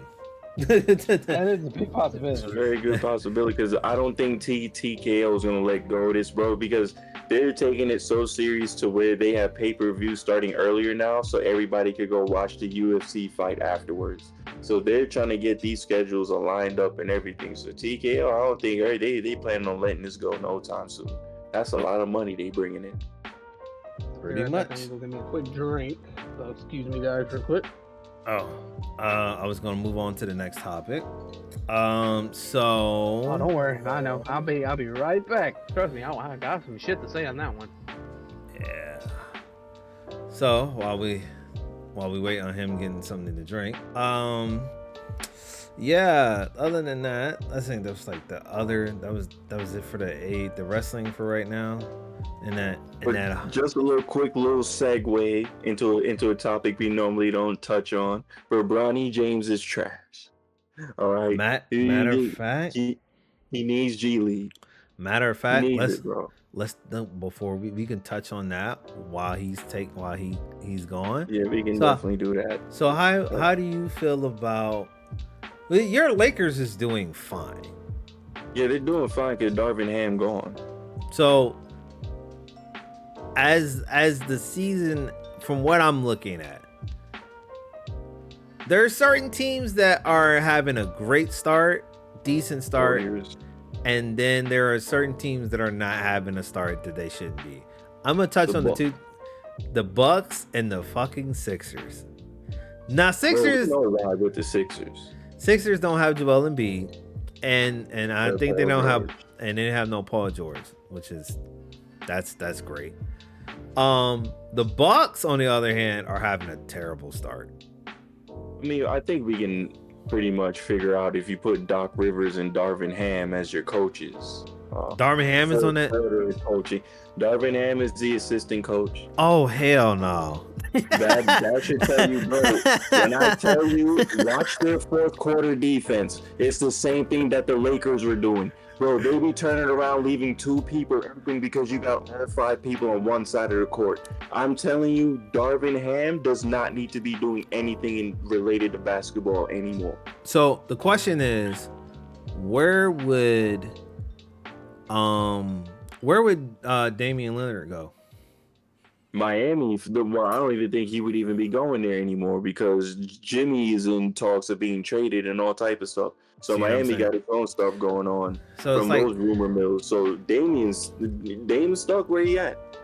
So that's what I'm saying. So it's like, where would he go? Like he's stuck where he's at. He's stuck where he can't go anywhere. No, he can leave because he's on his last fucking contract, dude. Oh well, if he on his last contract, I think Giannis is trying to get up out of there too. If they don't do the right thing according to what his agent and everybody talks about. I don't know about I don't know because Giannis can Giannis can force a trade, bro. Yeah, Giannis got a couple of years left on his contract. He can do his sign and trade because when you're a superstar like that, Chris Middleton is always hurt. Brook Lopez aged, so he ain't even the same guy anymore.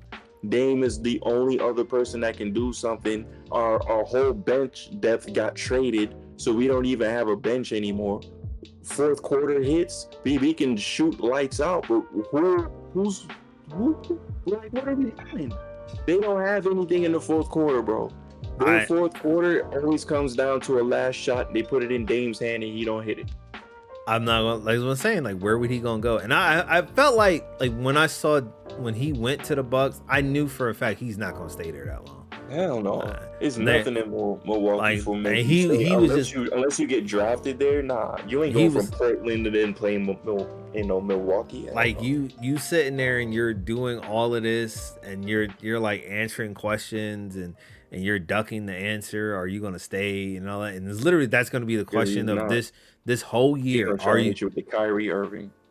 Nah, I don't want to say I want that. to stay here in Milwaukee.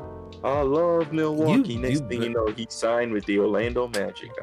You better not say that bullshit. You better tell the truth. I dead ass, bro. Be honest with you, I feel like the teams that he can really go to, and ain't really many of them. I feel like he can go to the Lakers if he wants to win. If LeBron's still there, he can go to the Lakers. He can either go to Golden State and be either a point guard or a shooting guard. And they put Steph at the 2 guard, and they put they get rid of Andrew Wiggins or they get rid of Buddy Hill and they put Buddy Hill at the bench. Golden State putting any more money in old niggas, bro. Or he can go to Spurs. He can go there, but then they got Chris Paul, so Him and Wemby. Chris Paul like 80 years old, bro. I don't know. Like he can go there, or he can go to Houston. It's just the thing is, I'm looking at teams that he can fit in without going to a rebuild. Because if he has to go to a team to rebuild, it's like you're restructure that contract. You're not gonna be the focal point, and you're not looking at a championship or getting into the playoffs this year. So it's like there's only a very few handful of teams where you fit in, where you can go. Like Miami would be a place, but like Miami is like Pat ain't trying to pay nobody. Did you not see that statue that they just gave to D Wade, my nigga? Who was that on? Trying to pay the sculpture. That was Lawrence Fishburne. Alex, yo, Super Saiyan, I know you seen that statue, bro. Go type up D Wade statue right now while you sitting on the computer. Just type it up. And I'm telling you, it was just that shit. That's what y'all been discussing. Bruh. That ugly ass statue that not looking head of that nigga. No, we was discussing about that, but we just threw that in there because that statue, I know, bro, when they revealed it, he said it himself. He's like, yeah, who is this? He's trying to be nice. I'd have been like, who the fuck is this? Because this ain't me. That whole and then the memes was great. They took the one meme where when they threw the alley hoop to LeBron and D-Wade does they put it, that statue face on it. I was like, oh yeah, y'all think it's terrible. Yeah, it's about to get cooked. About to get cooked. That statue is so ugly. I said Pat did that man. Like him, man. Pat did him dirty. And I was listening to the press calls. They're talking about, no, they don't ever get a lot of those statues right. It's just show of represent. I'm like, man, that shit look fucked up. The Kobe statue might be a little bit out of place, but it was him. They did AI dirty to giving him that little ass fucking trophy for a statue. That is not a statue. That's a trophy. And then Shaq's statue is pretty much aggregate. Like, that's him. Michael Jordan is him. Like, come on. I don't know. Vince Carter got his jersey rose up into the Raptors. First jersey to ever be retired in Raptors history. That it is? Mm-hmm. Wow. He must have. The Raptors, you remember the Raptors franchise didn't start till like 1997, 98. They ain't been around that long. No, I thought it started in the 80s, like the early 90s. The Raptors? I may have them confused with the Vancouver Grizzlies. Wait, hold on, bro, because I remember the Magic the Magic and the Raptors started in like the 90s. Like 1995 is when they came around. The Raptors, yeah, because they were an expansion team. I remember. Yeah, because I remember the Magic started theirs in '89. Yeah, so they didn't have any jerseys ever retired up until now for Vince. The next person gonna be Kawhi Leonard because he brought a championship to him. That's where that nigga need to go. He ain't got no other choice. Yeah. All right. Let's segue back into the conversation, a little side conversation that we had. AI And how do you feel about artificial intelligence? So me personally, I stand on the side of where I do look at both windows of AI. The other side of AI, I can see where it can get bad. I do see where motherfuckers can overly go overboard with the shit. I remember I shared a picture with you guys in the chat of the Rock eating a rock. But like over time there was another one that they did with the Will Smith one, and it looked terrible, but that one looks a little bit more better. And it's like it got to a point, it's getting up there to a point where it's starting to look good, but then it's like I can see the consequences of where it's going. It's not going to look, it's not where it's going to look where it's going to do good, but it's like 50-50. And I always say, like, the internet was in that same boat. When the internet came, people were dissing it, people were hating on it. Same thing with social media, people were dissing it and hating on it. And then, like, look at it, the benefits of social media, also the detriment of social media is starting to kick in, and we're definitely going to see it in the next 10 years with all the kids that's going to grow up, because all the kids they grew up in this social media era. So we're definitely going to see how that affects in 10 years.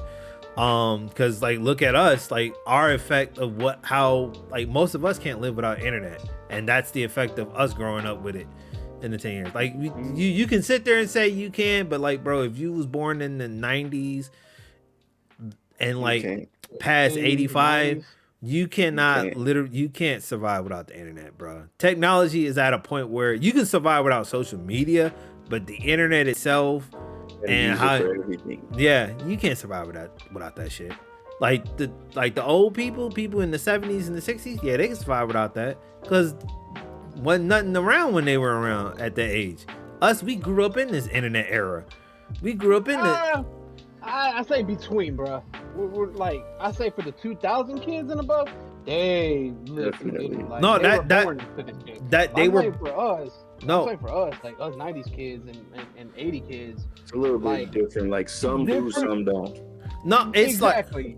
Like it's a mixture. Like what I say is, like, when we can't grow up without it, because we got gaming, we got YouTube, we got television. We can't transcended into that. Like we got transcended, so we can't grow up without it. But our childhood and our growing up is a vast different than the kids that were born in the 2000s, that are born in the 2010s. Nigga, we were out fucking side. These kids, fucking Fortnite. I'm out. I was outside at 5. I was outside, bro. I was playing tag. 15, and then I came over. Look. We were doing, and I hate to say it this way, I really do. Nigga, we were doing Fortnite in real life before Fortnite was a thing. Basically, bro, we was doing backflips on street signs. We was running all over the neighborhood, bro. And your neighborhoods was getting terrorized in the weekend. And then the video games. Your kids outside, it was a wrap. And then the video games that we had was like, bring a friend over, play at your house. You know, like we didn't have multiplayer. Get friends over, get pizza and all of that. You had your Donkey Kong, or whatever you was playing, Sonic, all of that. Which I understand where gaming is now, and I see why a lot of people want that. There's sort of a smaller portion of gaming people that want that. I don't want to say they want that to come back, but they want the feeling where games are not as like Fortnite and all that. And I get that. But this is today's transition, and it's due to the kids that they keep attaching and advertising for. Your children, get your fucking children off a fucking tablet. Get them to go outside. Bro, my nieces and nephew, I don't even think when the last time they've been outside. They don't even go outside. I don't think they went to an adjustment. Don't even touch grass. That's crazy. Bro, my mother, like, I tell you, like that shooting that happened at that school in our area. So when my mother went to go get them, and then my mother was walking, my niece was looking oddly weird at the trees, because you know, certain tree branches hang low on that. She kept ducking the trees and shit because she didn't want to touch. It's like she don't be outside, bruh. So it's Fucking like, trees, bro. We had to go ahead and get a switch off for tree if you was acting up. What they talking about? bruh, man, I remember climbing trees, nigga. That's what I remember when I Bro, was a kid. I remember Hell eating. yeah. trees, bro. Trees were the safe place during a game of tag, bro. We was having. And not even that, bro. And then if we were thirsty, what we do? If you had a Stand up hose, underneath you that got a tree. hose. Fuck that. You go to the hose and you grab a fucking hose and drink the fucking Oh water yeah, out you just the drink out bucket. of See- it. Like what you talking about? I ain't going Nah. back in the house, bro. But see, that's when we No, were and kids. then the thing, yeah, we were kids, and the beauty thing is, cause I saw it on IG, like you know the little videos they be like nostalgic and shit, and the one that really caught me, I was like, shit, I remember, which is when you see them fucking lights turned on, it's time to go home. It's time to go home, bro. Yeah, It's street time lights to come. dip. Yeah, I remember And that. then we see just dim a little bit. You just look up and like, oh, shit, yo, I'm at y'all. I gotta get this real quick. You ain't walking, you ain't speaking, bro. You broken it. Because them doors were locked immediately. I remember one time I ain't care about no street lights. This was a serious game, bro. We had to win. I ain't care, bro. It hit 8 o'clock. So you know we got dark really in New York around this time, bro. When I got home, my keys wasn't working. It was over, bro. But I ain't never got no whooping out of my life. but I was kidnapped, dog. I was like, nah, I was just hooping. I couldn't help it. I was willing to take the whooping, bro. I was willing to take it. this nigga. I But was willing to take it. I had to win the game, bro. but I do see there are other places in America that don't really rely on social media like that. They do still live the standard practice. They live the same way that we live when the kids growing up and all that. So it's just the areas that have like the attraction, like the Atlanta, the Miami, the fucking California, the fucking New York, Washington D.C., Philly, all of those like markets where they have like all of that. I do see where that's where you start seeing AI coming in, and AI is starting to get way more advanced. We just saw a press conference that happened between for Tesla, where you're getting an AI robot, and then we're getting a self-driving car. So I get that as in a portion of that is very dangerous and in that sense, and it's very like non-helpable, but it's not going to be affordable. So that's the one thing I'm very on. Like the car is going to be affordable. So that's the thing. The self-driving car might not be affordable, but they are, like, Tesla already makes affordable cars with electric cars, and literally a lot of companies are really putting out electric cars now. So I know for me personally, I was like, if I ever decided to go get me a ride, or ever once I get my stuff together and I want to get my first car is going to be a fucking electric car, because I see more benefits of that than having a gas car. So that's one. But I mean, it's a double-edged sword with it. No, it depends on which one you actually plan on getting. I know some people who got some issues with some electric cars sometimes. Yeah, it just depends on which one you end up getting, and if that's what you want to do. If you're not like a heavy traveler, like going cross country and all of that, you should be straight. I'm getting a car that's like me getting from A to B, or maybe if I want to go somewhere. You don't in even the have city. to pay for gas that often. You just charging up your car really at the station that they install in your crib. So that's the thing. But I do see the consequence with that AI robot. That robot, it's not gonna be that. I don't like it, but I understand it. But then again, it's like I know become human. But I know the thing. I know the thing of it. When I look at it, it's like it's not going to be affordable for a lot of people. That thing is like a car, number one. It's a My fucking biggest issue that's gonna be with it is if it's gonna be AI generated, does that mean that it's gonna be adapting to us and feelings and all of that? Wouldn't that start to give it some human traits that it's basically not gonna be able to control over time? probably not in the first advancement of the thing, but later on when they come out with more sleeker models in the next 10 to 30 years, in the next 10 to 15 years, yes. Because this is they're gonna update it and gonna give it more form factor and all that in the next couple of years. Like when it is released, the self-driving car is gonna be like pretty much then. Like as you can see with electric cars, they have gotten better over time since the very first model of that. Now you're starting to see a lot of companies push electric cars.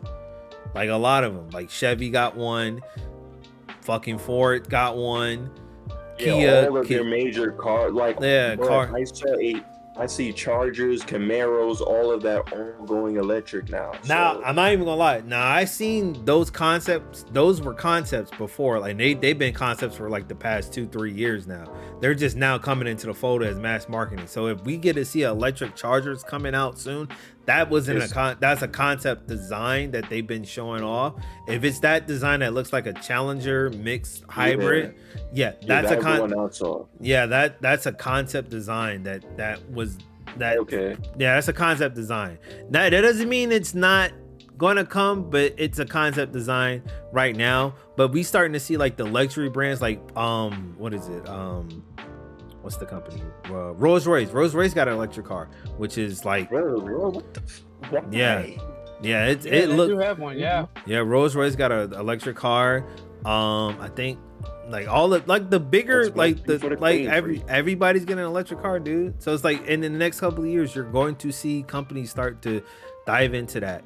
But that's just the car side where it's like the AI and electric bill gonna be looking stupid. Yeah. So like that's the other side. And then when it comes to AI, when it comes over like the internet and the social media, the AI on the internet, it's more helpful. Like for me, I use this website. Oh yeah, I love AI. Is it ChatGPT? No, it's better.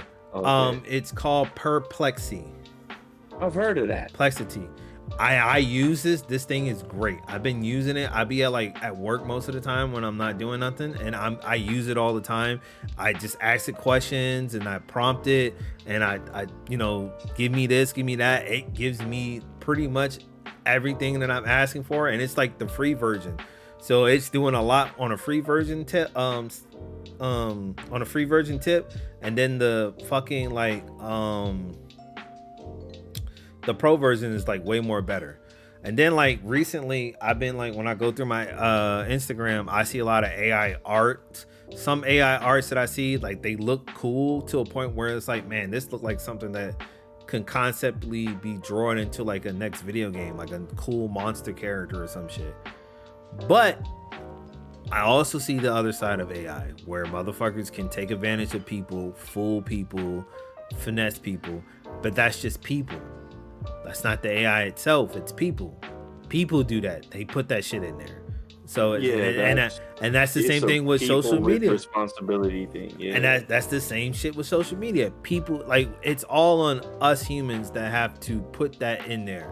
That does that stupid shit. Like that you know what I'm saying? So like I'm not saying AI it's not all the way great, but it ain't all the way as bad as what people are, making it out to be. Because I saw some comments of when I saw some bad AI and people was like, man, just stop.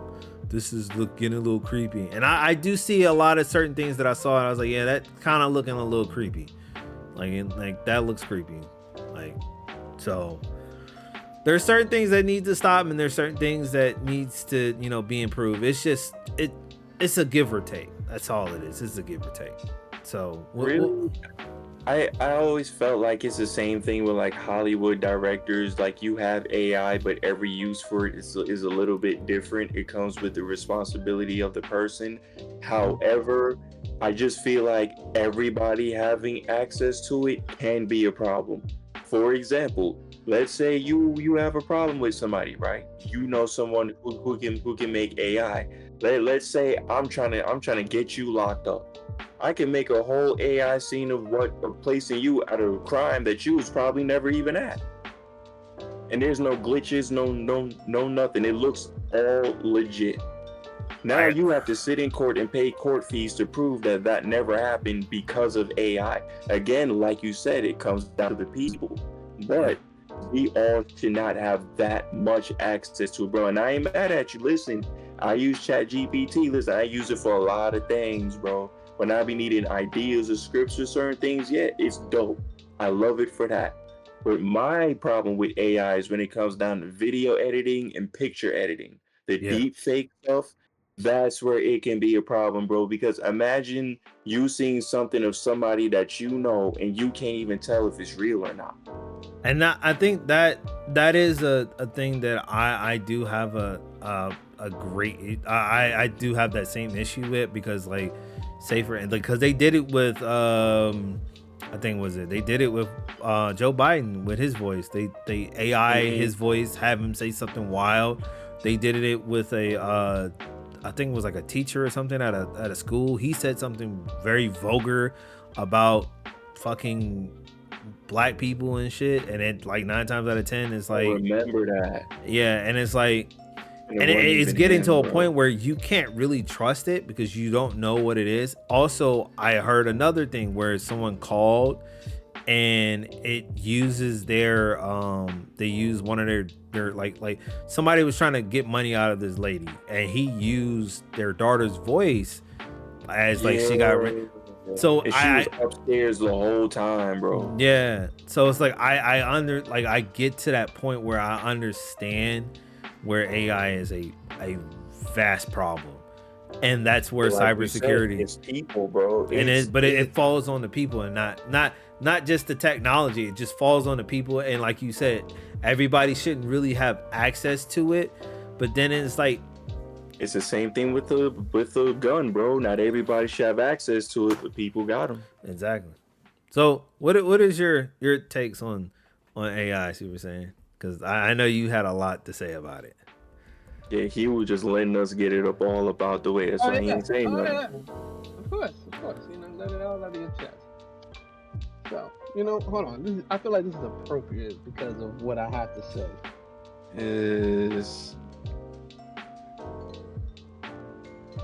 Couldn't help himself. Couldn't. All right. I mean, it fits. I mean, surprisingly. So look, AI is. Oh, where can I start? It's such a bitch. Just say how you feel. Oh, I'm going to. I It's like this. AI is a motherfucker. AI is one of those things where y'all have some points. Yeah, it could help on certain things, but unfortunately, as human beings that we are, we're fucking stupid, and that we're so fucking stupid and lazy that we're gonna have a way, if not already in the progress of it, of having it to help us in our livelihood of what we do, from cooking, cleaning, driving, grabbing our shit, moving stuff, wiping our ass for all I fucking know, right? There's already making robots to fuck, or robots to clean, or any of that type of stuff. And the problem is that at the point in time of where we're at with AI, it's okay on certain aspects of what can help in our lives, but we're pushing it so quick now we're making it too quick. We're not even thinking of, or even the people that created it, to be more exact, are not completely understanding the consequences that could possibly happen for it. I mean, yeah, don't get me wrong. I don't want to compare it to certain movies and stuff, but it just gives you a point of view. You got iRobot. You see how fucked up that was. Even, which is crazy, because I know I put it in the chat where we talk on IG. I don't know how to put it on Detroit Become Human. That video game. Not even that. Not even that. Like. So while you're finding that, quick question: do you feel like Elon needs to be stopped? He's the main catalyst. All right. I believe so, and the reason why I say that, the reason why. Wait, before you go. Go ahead. As far as the tech, the AI and the pushing, I don't know. I don't know about that. But when it comes to this goddamn platform called fucking Twitter, yes, get your ass off of Twitter, nigga. You need to go somewhere, bro. Sell this shit back to whoever you bought it from. Yes, you need to be stopped when it comes to Twitter. Look, and before I even find, because like I did find, I just don't know how to add the shit. Here's another thing, right? I'm gonna show it, but like just on the cover ways. I just received this message, right? I don't know if you can see it pretty well. It's backwards, talking about voting and all that, right? Oh, This is probably my 8th or 9th fucking time of getting this type of messages, probably in the last a day or two, right? And I know we'll get into the politics shit maybe later or not, but hear me out. No, not that's also part of. I know not today, like, but it's just brief. But listen, that's part of the fucking AI shit, because now you're having machines already sending message off the rip, no counters, not giving a fuck, because of course there's no fucking feeling behind technology. And with all that being said, you're also having just almost a controlling way, because this fucking thing, what we call a phone, for these fucking kids and even adults, is that it's a problem. We're the best way, because I had this conversation with my nephew yesterday with a dinner we had, where I'm like, if you really look at it, it's like the fucking Matrix of the phone, which is, in the Matrix, they plug the shit in the back of your head and you're in the fucking computer world, and everything's controlled without you even knowing, because you're in a system that it's like you're so blinded to. And this is what it is. It's connected to the back of my fucking head, because every day, if we can actually put just an average number on how many times we look at our phone, either on something important or non-important, right? Or even like with social media, best example, like my boy Jay Star said with fucking Twitter out of this fucking world, Instagram out of this fucking world, because you cannot, like with Twitter, you can say whatever the fuck you want to say. You can type and not say shit, honestly, or what they call, Twitter finger gangsters, I guess you could say. So it'd be a whole bunch of weird niggas on Twitter. They say the dumbest shit, and it'd be covering over like recent. I'm gonna touch on this. I ain't gonna really go into it detailedly, but I'm just gonna touch on it. So I've been playing a game called Dragon Age Veilguard. It's an amazing game, by the way. But if you watch Twitter and you watch what people have been saying on Twitter, it is the dumbest shit and the dumbest takes that they have on Twitter, and they never even put a lack of minutes on the game. And that's the type of shit that goes on Twitter. Motherfuckers would be saying, and I be on there for the gaming part. I don't be on there for everything else, because everything else I already know is fuck shit. But on the scale when it comes to for gaming, just people who come out and said that they do this, they do that, and they hate on a game or a certain portion of the game, and they never even fucking touch the game. So it's like that's the shit I'm saying. Like, police that shit. That's what I want. But that's another thing. I mean, that's just over opinionated people. You have to understand, some people don't have a voice anywhere else, so they come and say the dumbest stuff online just to rouse people up. Or even, you also have to keep into account, a lot of those accounts are AI as well. They're not real accounts. They have to create engagement. Elon Musk has implemented a lot of AI bot-like accounts on there, to the point where he's also changing up how you actually get blocked. If you get blocked, you just can't interact with them, but they can still see everything that you post. Why? To get you triggered. Why would I still want to see someone that I already blocked? Like, I don't want to see that. But even if it's a bot account, because they are known to trigger you. So it's for. Right. So I somehow cannot fucking copy this picture, but I'll still show it anyway and still describe it, just because it just aligns it, which is still fucking creepy. Which is, in the first fucking movie in 1984, we used to watch the movie called The Terminator, right?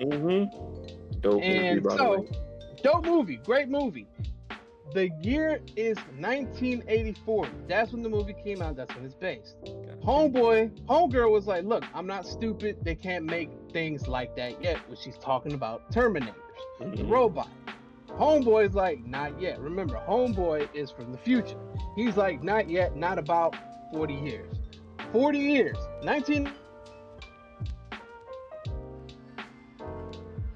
Oh, he here now, 2024. If you can look, what's happening in 2024? You got robots. Right. So I know, it's a fucked up conspiracy. Trust me, I know. It's not a conspiracy. TV shows and movies typically can foreshadow things that are in the future because they already know, bro. A lot of these people are actually part of the projects to make it work, even with Look at Disney. the Simpsons. Look at the To get in Simpsons. space sets and all of that, they're the ones telling you, bro, we probably didn't walk on the moon, but this is what a space set would look like if you actually did.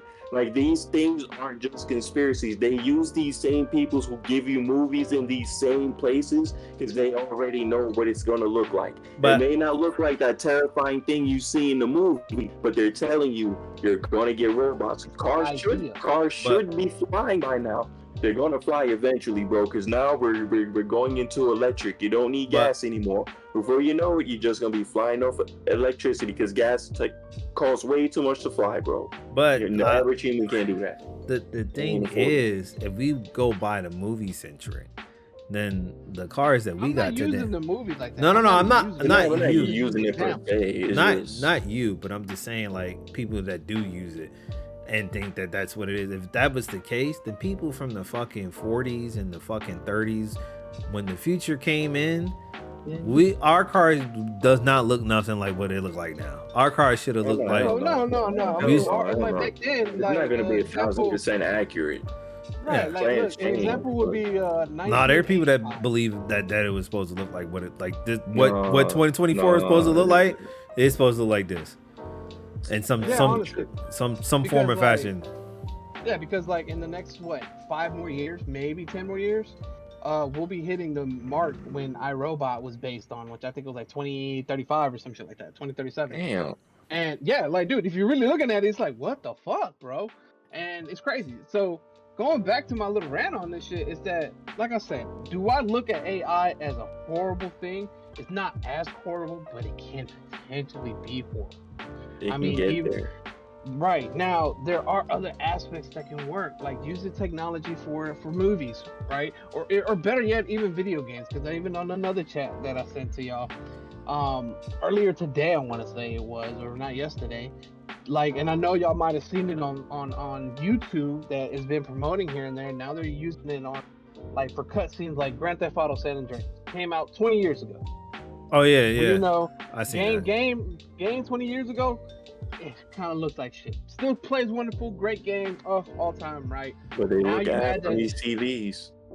Right, but now that you put it with AI, it's like looking like you and me. It's looking like a person. Like it looks so real. It's crazy. Don't get me wrong. There's still like little here and there glints. Like you'll see an extra fingers, of course, whatever. And all that. It perfect. You know, it's not perfect, but it's just the idea and the direction it can go, which is like, oh man, this is incredible. This is great. This is like, you know, opening more of the imagination, turning into close to a reality. And so that's one aspect. Like I said, those are some aspects that are good, but knowing us human beings, we're gonna go ahead and keep falling more and more further that we're not looking at the consequences. You know, there's a saying where they say, you know, you could be a dumb motherfucker and be dumb, and you could be a smart motherfucker and be smart, but the most important thing, even a smart person can be dumb and a dumb person can be smart. It sounds confusing, but in a weird way it makes sense. Really confusing. Yeah, it makes sense. But it's balanced. You know what I'm saying? But it's balanced. Like everything that that's the problem. No. But have that balance. No, we're not gonna have the balance to be no. Right now we're at it. We're at it of the balance because we're figuring it out. We're figuring out how this shit works. We're figuring out how this is gonna be beneficial for us. But guarantee, I promise you, because of how technology is with people, there's gonna be a point in time where we're not gonna go ahead and be smart with technology. We're already heading that, and then on top of that, there's gonna be a bigger part in time where the technology, the AI, is going to go ahead and think for itself and create of itself. And what else could we do?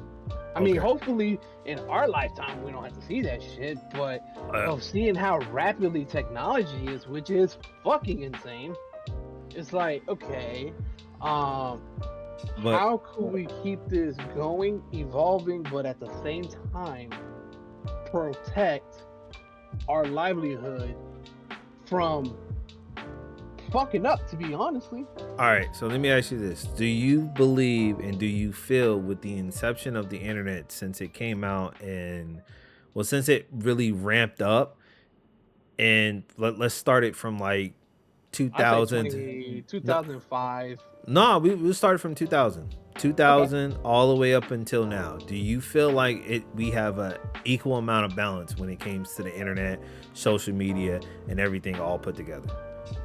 Just technology in general. Has it been balanced in the past 24 years? Has it been There balanced? was a balance. I put it that way. There was a balance. Now, I don't think so.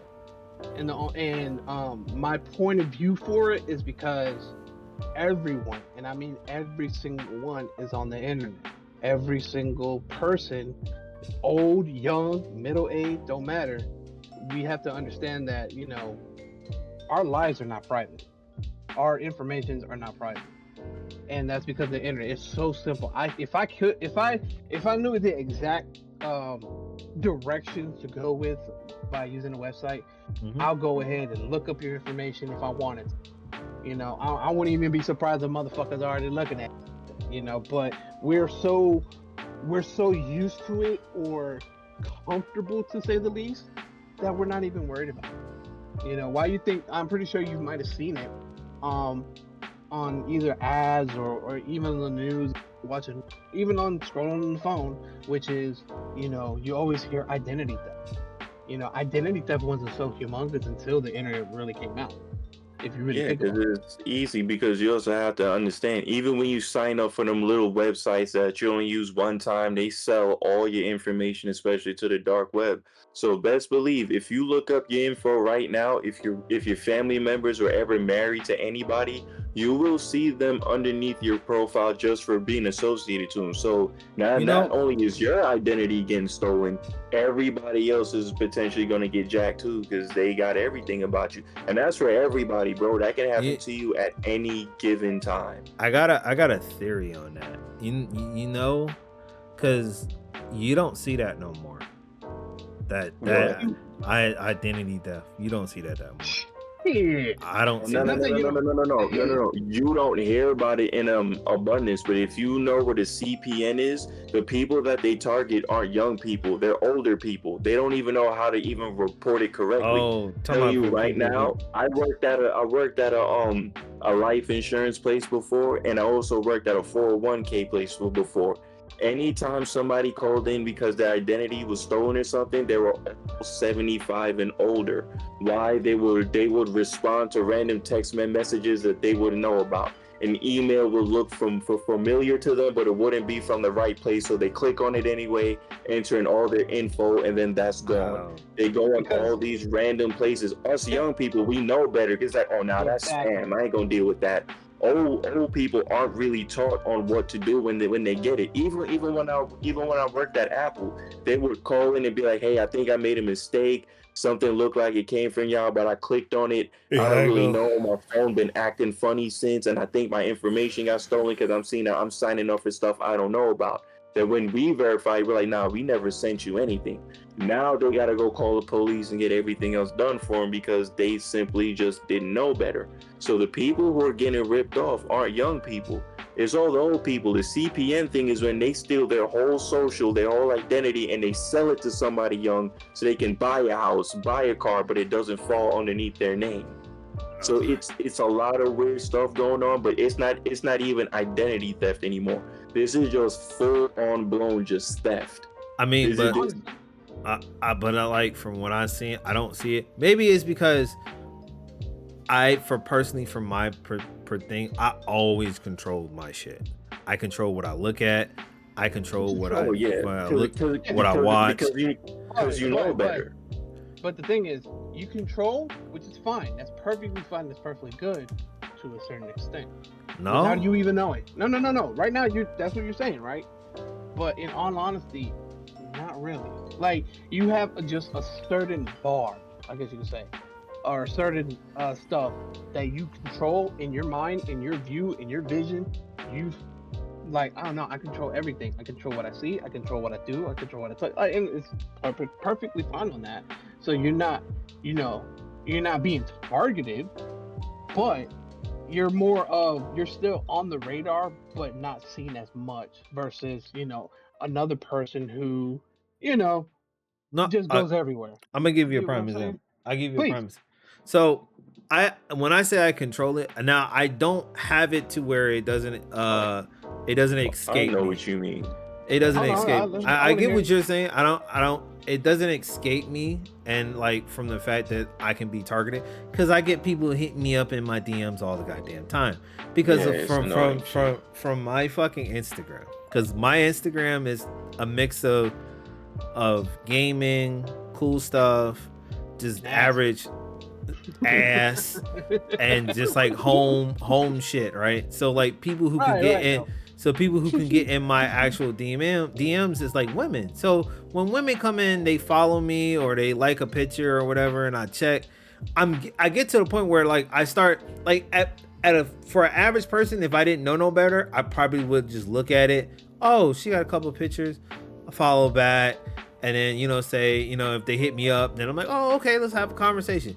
I'm getting to a point where I know this and a lot, because most of these bitches either they selling content or they scammers. So I know what that is. Now Can you it's cash at me?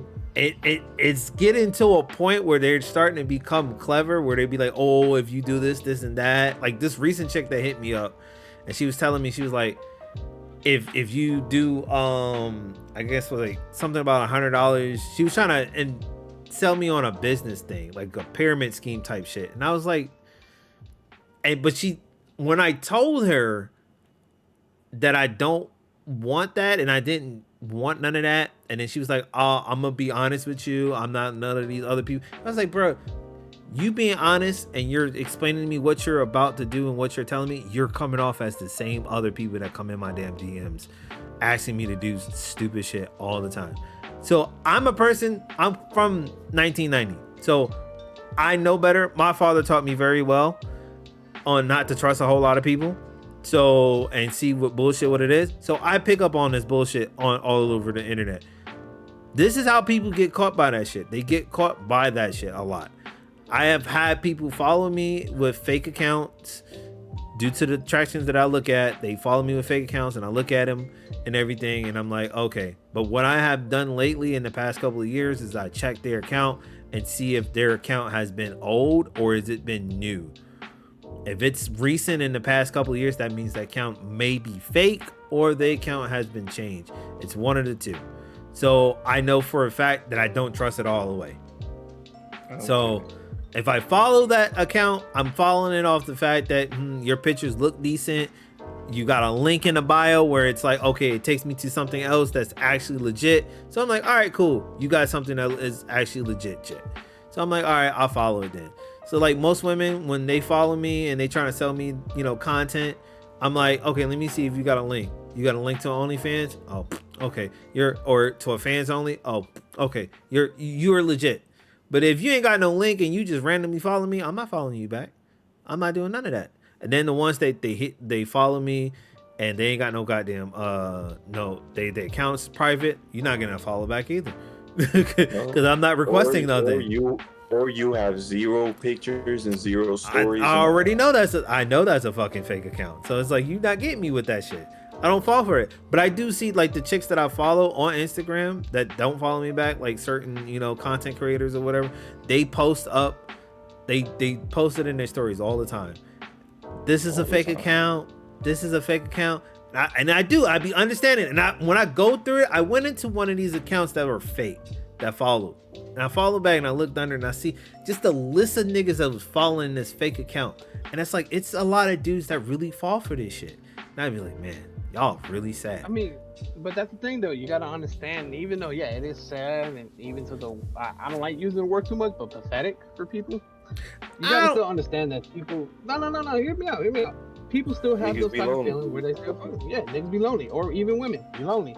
And with this internet shit, aka, like, honestly, the whole AI shit, it just made it so much worse for one side, but easier for the other side. But and it sucks. It's to a point where there is I forgot that I cannot come up with the name of it, but I know y'all seen it before, where there's a program where you can just completely talk to AI, and and you're having like a full blown conversation with Oh a yeah, fucking Oh yeah, artificial yeah, I know what yeah. you're intelligence, talking about. I heard and people content. feel for it. Yeah, I heard content creators that were they tested that shit. You can have a whole conversation with just an AI. The AI can replicate your voice, and you just sound like you're having a conversation with yourself. I was like, yeah, that's the Even with that, you got that, or even with the YouTubers. Now there's I forgot the kid's name. It starts with a K, and he was a big GTA online player, whatever, and flipped the script, and now he just does AI. Like he has his AI, and it makes this video where it's like like on the corner on the screen. It's a computer generated of what yeah. the kid might look like, but then just throws a fucking random videos of what, as if he's playing, and AI is just responding on it, and it's just like it's I seen crazy. a Homeboy ain't even doing shit and making money off of it. Which I I'm not gonna hate. I'm not gonna hate the hustle, I but it's s- just the idea of it, like which is like I seen a AI clip, not an AI clip, a video, a YouTube video of a YouTuber, not a YouTuber, but like a person who uses a YouTuber that he literally AI generated himself in a video, and he just sitting there playing video games, and he just sitting there just talking, and you can tell it's AI because he has a face like you wouldn't tell it's AI, but it just based off the fact he doesn't really have like that much emotion into it. So Facial expression. Okay. yeah, it doesn't have a lot of facial expression to it, so he'll just say the words and whatnot, and it makes it seem like he has facial expressions to it when he shouts it out or something, but it's not there. So it's like for a regular person, you won't know it's AI, but from when they explained it to me, when I saw it in that video, I was like, oh, okay, now I see what it is. But I do understand that it's a 50-50. For me, from what I always seen with social media and everything, it's 50-50 because there are people that use the internet to his benefits. People use social media to his benefits. People are using AI to his benefits. So there are good things that come out with it, but then I do see the bad things. I do see like I said, like what I mentioned you, like the incident where the robbers was trying to use the lady's voice to get money out of them and all that. Yeah, that's a bad situation. So I get that, and I understand that how AI can be a very dangerous thing and whatnot. Will it go away? No, it's here to stay. Just like the internet is here to stay. It's more like we got to sit with it and adjust with it. So it's like, this is where self-control comes in. You need to literally have self-control. Like for me, and like I said, I control the things that I look at when I'm on social media or when I'm on YouTube or when I'm on the internet. I don't look at a bunch of dumb shit. I don't even do the recommendation half the time that YouTube's recommend me when it comes to videos, because when I look at them, it's like, and you can tell how it's all based off it once you start knowing what you're doing. So it's like what YouTube does, and I'm gonna give you a little hint for people out there that don't know. It's based off your history. So if you watch a certain video in your history and you watch like a good slew of it, you come back to your recommendation on your home page, whether it's on your phone, your the app on your like TV or whatever. Notice how everything has just changed to whatever you just recently watched. So whatever content you watched, your history is going to change. So if you clear your history, like all of it, it'll start just randomizing. I never really clear my entire history. I just delete the video out of my history.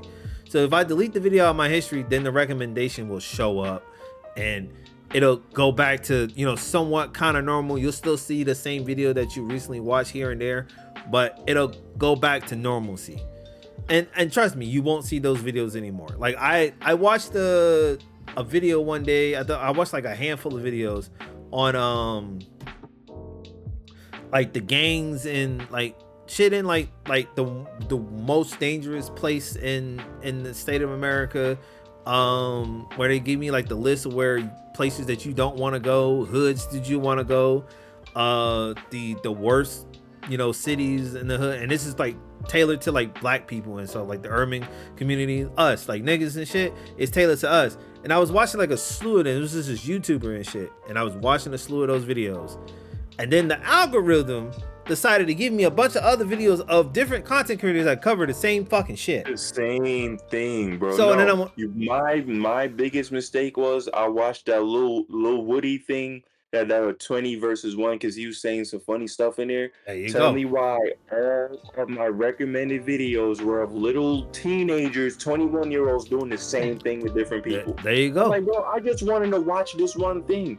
Where did all my Madden, where did all my ESPN, all my basketball videos go, bro? Why is this all I'm seeing? Only watch one video. So you gotta be, so like when I said, this is what happens when it comes to social media, or when it comes to just like social media in general, or in just like the internet in general. Is like whatever, like the internet is a little bit harder to try to prove the tracking of what you like, because it's been around for 20 years and we have just gotten, but like YouTube is very easy. But I'm pretty sure it's in the same vein as it. Just clear your fucking history, and you won't see the recommendations. Like we went through a issue for our channel.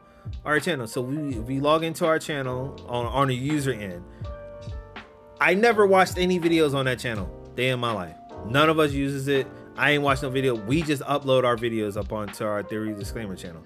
But if we look through that shit, and if you look at the recommendations, the videos that they show, it's a bunch of shit that I'm sitting there and I'm like, what is this? Why are they recommending me this, that, third, and a bunch of content creators that I wouldn't want to fucking look at. So that's how I know it. It lets me know, even if you clear your history, people that come to YouTube, they don't see that. So it's like, the best thing is, if you don't want to see the same shit all the time off of just one video, if it ain't a good video, or if it ain't a decent video that you want, or you don't want to see a whole bunch of content, just make sure you clear it out, or just watch a bunch of other videos that you normally watch all the time in your sub box, and then after like probably like the next day, it'll clear out all that shit. Like your recommendations will clear out. But you know, that's literally what that is, bro. That's how the algorithm works most of the time, because it thinks that one video is what you like, and don't like the video. You like the video, that's even worse. That they really putting that recommendation in there. Unless you're subscribing and you do that. You know, unless you subscribe to our channel, you know, Theory Disclaimer, and you like the videos and that we liked and all that, which is good. Then yeah, you'll get more quality content like this. But I'm bang for the buck, but yeah. But other than that, man, other bullshit, shit. That's what I'm saying. Like that's why, like, for me, like you say, for you it's 50-50. For me, it's more of a 60-40, and 60 of bad and 40 of good. That's just me personally, because it's like, the fuck, man. Like, I see what we're doing. It's okay, but it has so much potential of going bad real quick. I mean, because then here's a fucking tinfoil hat type shit. So we're having, we have our technology, like for example drones. You know, we have drones where we can control it to a point that it can kind of control itself. We'll type it in a direction or an order, and it can do its thing. Next thing you know, that shit's gonna turn into a fucking murder machine. Who fucking knows? You know what I'm saying? And the only reason I brought that up is just because I've been playing the game, and it's just like, it just kind of like makes you sit down and think like, man, like what will happen if this type shit happens? Or like in a good way, like I said, with entertainment purposes, it's like, all right, yeah, I can see how this game can look good, and then going back to negative, you'd be like, damn, that bitch is bad, but then in reality, it's not bad. Like it's not even a person. Or even for the female version, like, man, that guy looked good, whatever, pause, but at the same time, it's not that guy, or it's not that body, or you know what I'm saying? And so it's just so misleading, so confusing on one side, and on the other side, it's like, I hate to say it in a way, it's like in a way where now that it's been made, now it's been created, now it's in a point where we're almost needing it. Even though in reality we really don't, but it's already now stapled and imprinted in our brain that we kind of need it. Because y'all, like earlier with Kadana saying, he was using, what was it, chat PDT or whatever the fuck it's called. Chat GPT. There you go, GPT. And, or even I see other people, they'll use that and they'll be like, make my application for this job or resume sound good as fuck. Give it about like 5 seconds, 10 seconds, and bam. It's looking fucking professional as fuck, but in reality, you a stupid motherfucker. But, you get the job. Because that's the benefits of it. Like if you that's what I'm saying. Those are the benefits of it, bro. Those are YouTube videos that you see, them YouTube shorts. They're literally generated in Chat GPT. I literally generated a script. I brought it to this other app that generates text to video, and they did the whole thing, bro. I did absolutely nothing but download after that.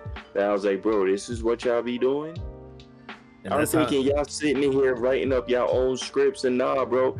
I just said, let me just try this. I said, write me a 1 hour script about Drake versus Kendrick Lamar, bro. It went back from their careers first started all the way up until now, full script, bro. I know exactly what you're talking about because I see somebody in that campaign. Bro, I'm talking about. It also said where to actually place the videos, which video to place, what pictures to use, where to actually pick them from. Yo, it tells you everything to actually do. So content creation itself is a bunch of stupid people, but they making bank, bro. They're not trying. And then this is where, for me, this is where I've been battling with doing this content creation shit, because I'm seeing on that spectrum. I'm seeing that. I'm seeing the women that come out and calling themselves content creators when they're not really doing nothing. They're not doing nothing. Showing ads. So it's like when you, OnlyFans? Bruh, like when I literally when I get even the 20 versus 1 shit, that's starting to become a thing. Like, bro, like for me personally, I don't know why, but like for me, bro, like that's why I changed my shit from content creator to just gamer, bro. Because I literally, when I get home, I game. I play video games. I'm a gamer at heart. I play a lot of games. I'm not a person that's gonna get up here all the time and tell you anything that or ties to knot it up where you change your whole background or your room. Bro, I don't know what that brother on. That I saw it, like I recently watched his stream yesterday. I didn't watch it. I just glanced over his stream to see who he got. He had a little Uzi Vert in there. You know I seen clips on YouTube and I'm like, I was there when he had John Cena in there. And John Cena really is like he's just one man of the year for what he just said. John Cena, I honestly think is just doing side quests at this point, bro. No, he already became the wrestler. He's already doing shows. He's just doing side quests at this point. I can't wait until 2025. That whole year is gonna be great. But yeah, like GTA 6? Huh? GTA 6? It gotta come out, bro. It has to, bro. No, I don't know, man. I don't know, dog. It has to, bro. I would love it because technically, we're gonna have our last Christmas in Los Santos this year. So, I might have to get on that. I might have to. I don't know, man, because I'm hearing rumors that they pushing that shit back to 20. I don't want to hear it. We was having a good Sunday. I'm hearing these. Like, that's why I was like, I don't know, man. Why you got to do that? Hey, man, don't put that on me. Put that on Rockstar, man.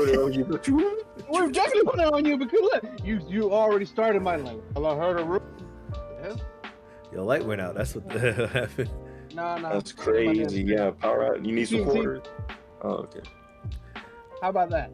But I mean, like it's a bunch of other games that. Like, that's why I said I wasn't really super high. I know for you guys, y'all that's your really big game that y'all really looking forward to.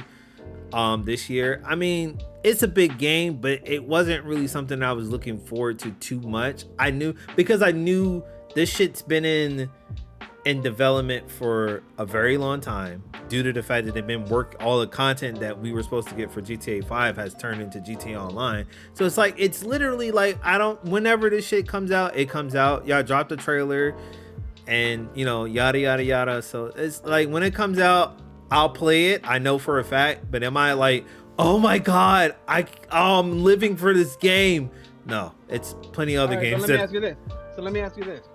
So when the day does happen, and that game comes out, I'm gonna play it. Are you? Hold on, I'm not saying you're not gonna play it. I know for damn sure you're gonna play it. My question is, are you gonna call out or use vacation time to play it? No. Yes. No. And that's a goddamn lie. No. That's a goddamn lie. Nah. I won't do that. That's a goddamn lie. No. Okay, no. I'm glad we are recording this shit because when the day happens, because me, I don't give a fuck. I'm saying it for real. It's gonna happen to me.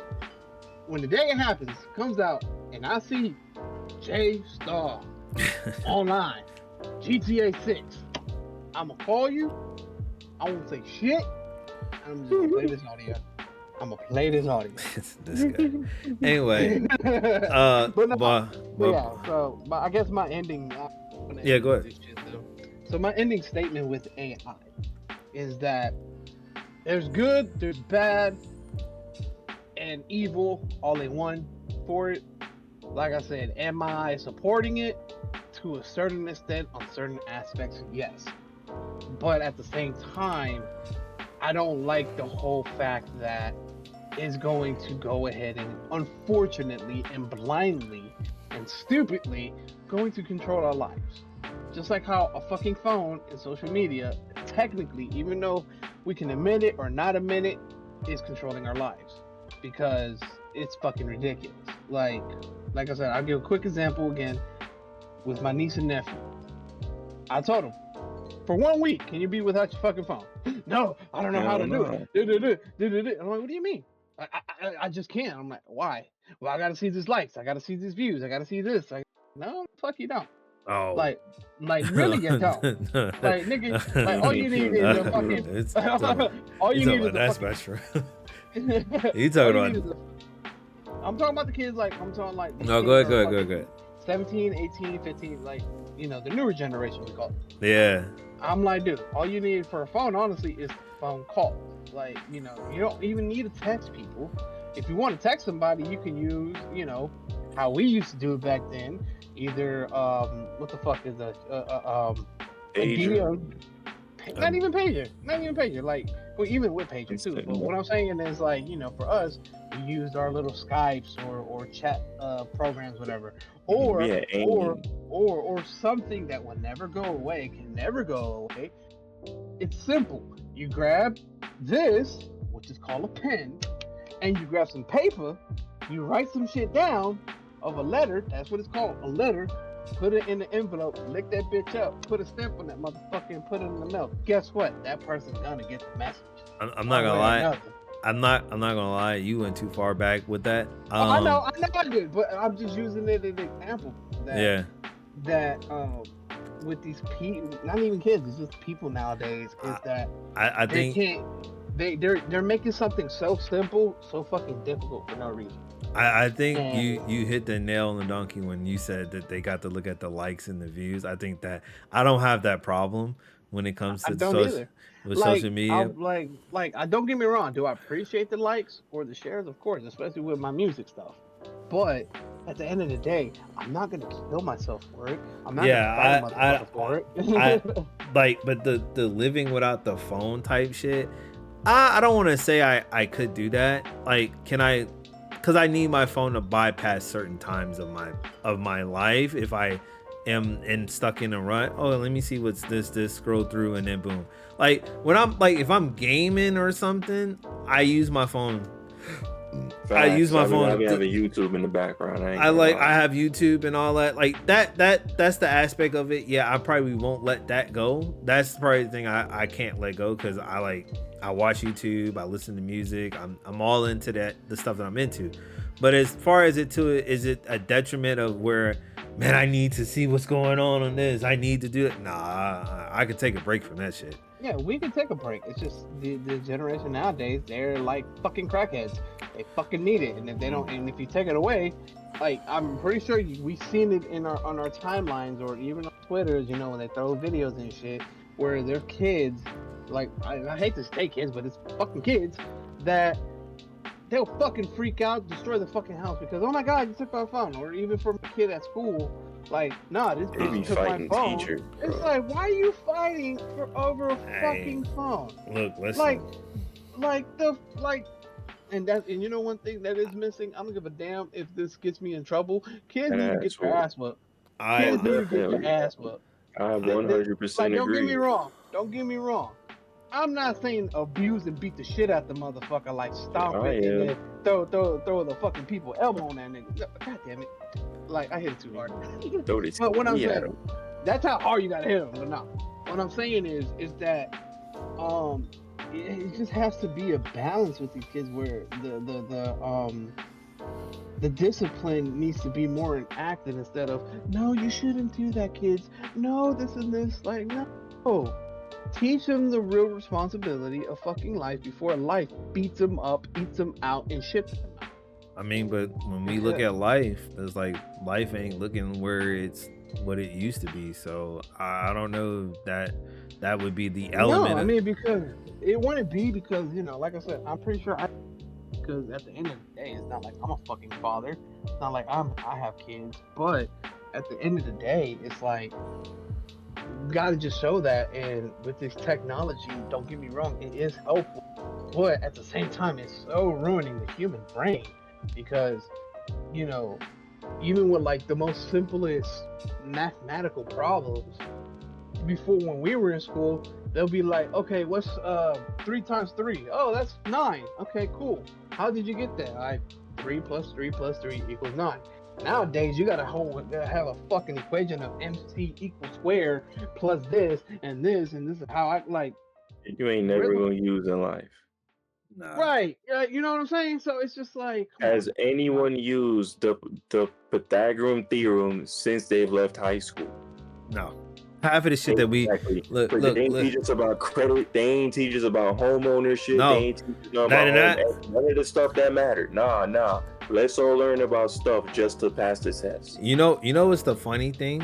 And I realized about school, and this is why a lot of people, and then I think we're gonna come into the point in our like lifetime when we get older, and like in our 60s and 70s, like a lot, like school is probably gonna be very irrelevant. School was already a social experience. Number one, it's basically where you get friends and whatnot. And same thing with college, but like literally, like the way school is going to turn out to be, it might not even be the way what we went through, because it's already changing. Oh, it's been changing.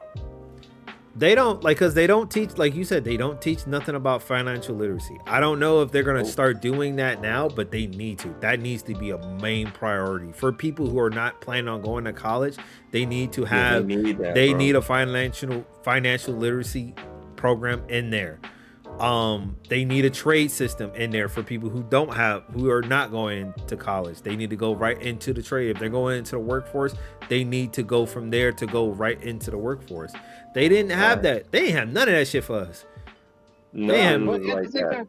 But they just wanted us to go to college. That was it. Nothing else. They ain't seen nothing else before us. And if you ain't go to college, you weren't gonna amount to be anything, which never made any sense on what. And not even that. Like when we grew up, it's always been, you gotta go to college. You gotta go to college. You gotta go to college. Okay, cool. I get that. But then at the same time, what they didn't really realize is that, or even people didn't realize is that, you're going to college. It's cool, but you're not fully doing it for you, for your dream. You're doing it for somebody else's dream, which is kind of messed up. In a way, if you looked at, and don't get me wrong, like, hey, it's cool. Now, I would disagree with you one little thing, J-Star, which is, I think you said a little earlier that schools might almost, if not will, be obsolete.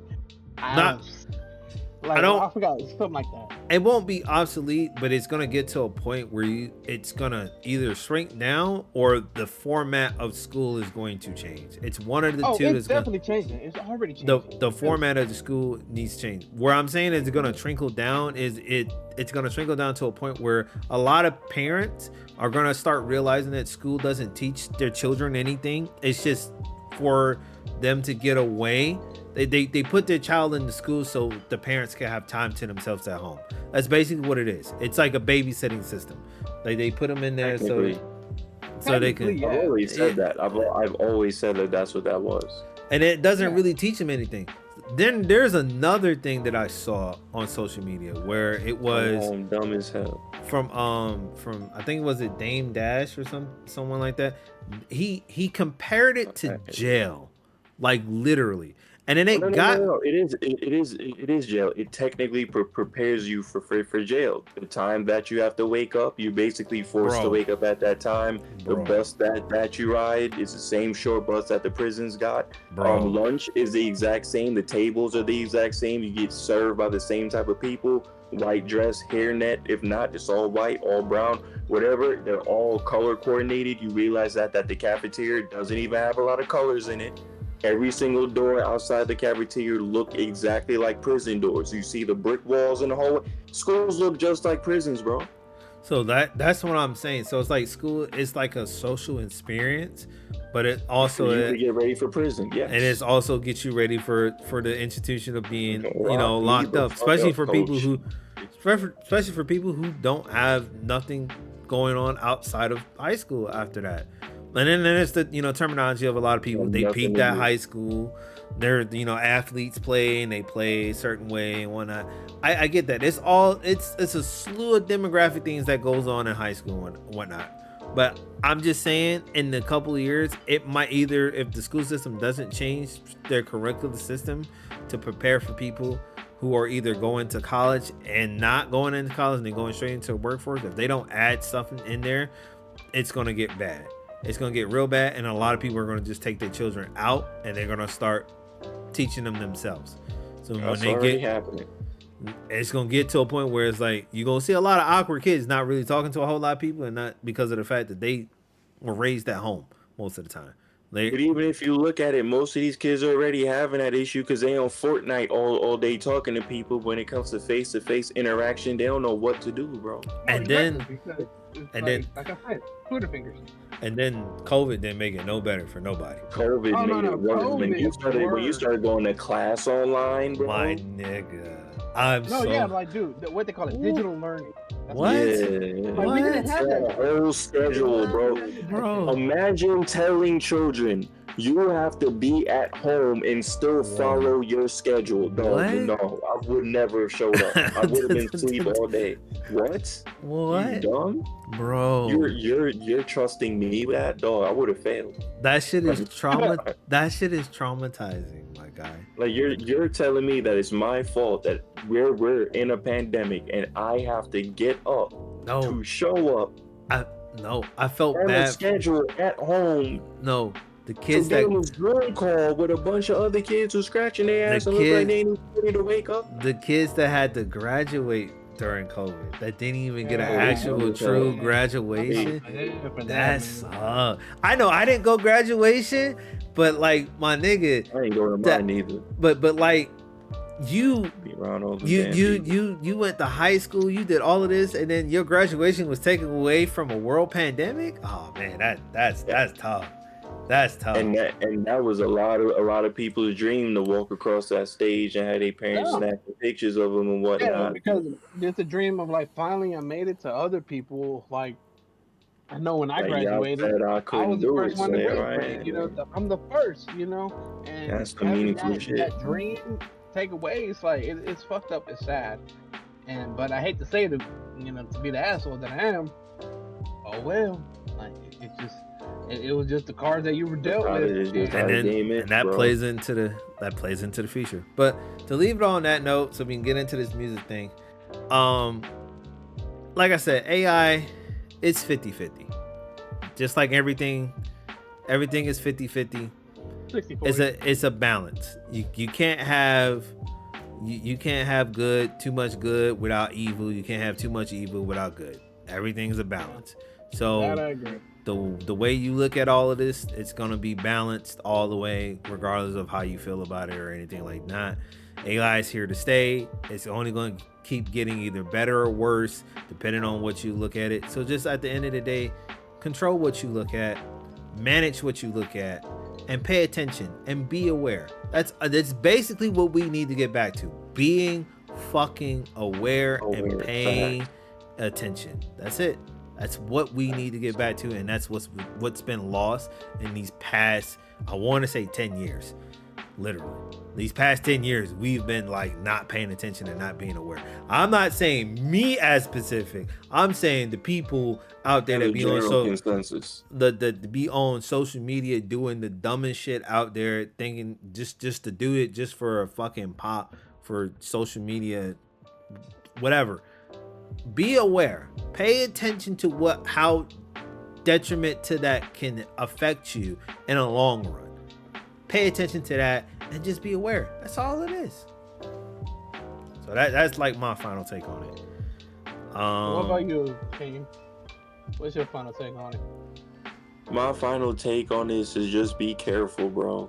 Like he said, always be aware, because a lot of people just waking up thinking that this is some brand new stuff that they just put out, or like this hasn't been planned for a minute. Nah, people just ain't been aware.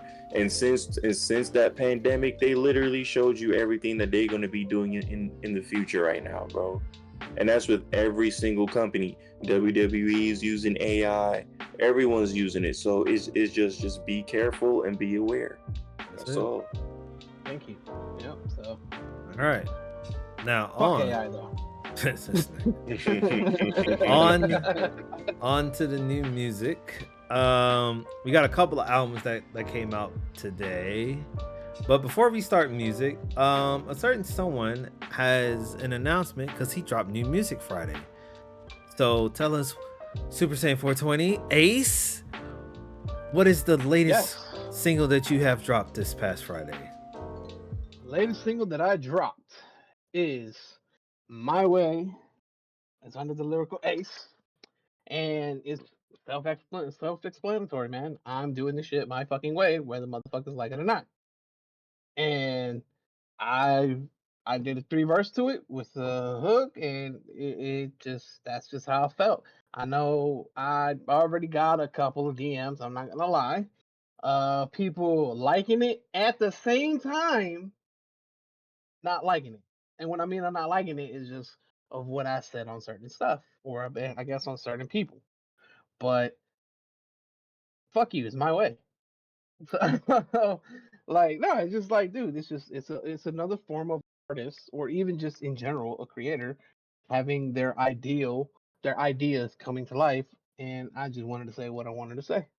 So it came out this past Friday, November 1st. It's available on all platforms: Spotify, iTunes, or if people use iTunes anymore, Apple Music, fucking even Napster if you're fucking still using that shit. It's everywhere that you could think of to listen to music. It's there. Type in the lyrical Ace, and it's the newest hot single that I got. And I'll still drop on other singles that I had dropped beforehand. I had Flawless, I had Dear Diary. Check those out, and Quick, best believe I'll be dropping some more shit later. quick question: do you put your Yes, sir. stuff on YouTube? I sure do. Like your whole your singles and everything is on YouTube? Yes. So, yeah, I'll type it up real quick. And actually, if you are, because I actually did want to mention this finally, is that if you want, you can go ahead and follow us on our Discord of Theory Disclaimer. We have our servers there, so then you can go ahead and chat, and sometimes we'll post here and there, or if not, sometimes especially with wrestling, we'll go ahead and post pictures of matches and what will be coming up or what we talk about. So please check that out, people. But you can go ahead on YouTube. You type in, of course, the lyrical Ace, and it'll come up as the lyrical Ace dash topic. And I have a total of 47 videos, okay, for not mixed with music videos up in that bitch. And yeah, I have it there. You can subscribe there, follow me there, and just check it all out. I always have all my projects on there, albums, all singles. Check it out, support your boy, and of course, most importantly, support us on Theory Disclaimer on YouTube. Give us that like, and give us a subscribe, and for that, please go ahead and comment. Let us know what y'all think. Let us know how y'all feel about how we're doing this thing, and we want to communicate back. Like for real, I know I do. I know J Star do. I know uh, my boy over here do, aka my man who's favorite wrestler, Dom Mysterio. But Listen, hey, listen. He just shows up to work and get all the bitches. At this point, let me just be Dom. I told you, bro. I've been He telling you. just show up to work and he ain't gotta do nothing. They just say, "Do you come with the title?" Listen, I'll come with the title. I, let's get cooked, boss. I mean, come I'm just on. saying, bro. Like that's what I'm saying. That's just how it be, man. So, like I said, once again, just go ahead and just give us a like, give us a share, and like I said, if you're on Discord, come follow us as well, and hopefully, we can try to put a link in the bio one of these days for it. Just cause. And once you are there, you will see.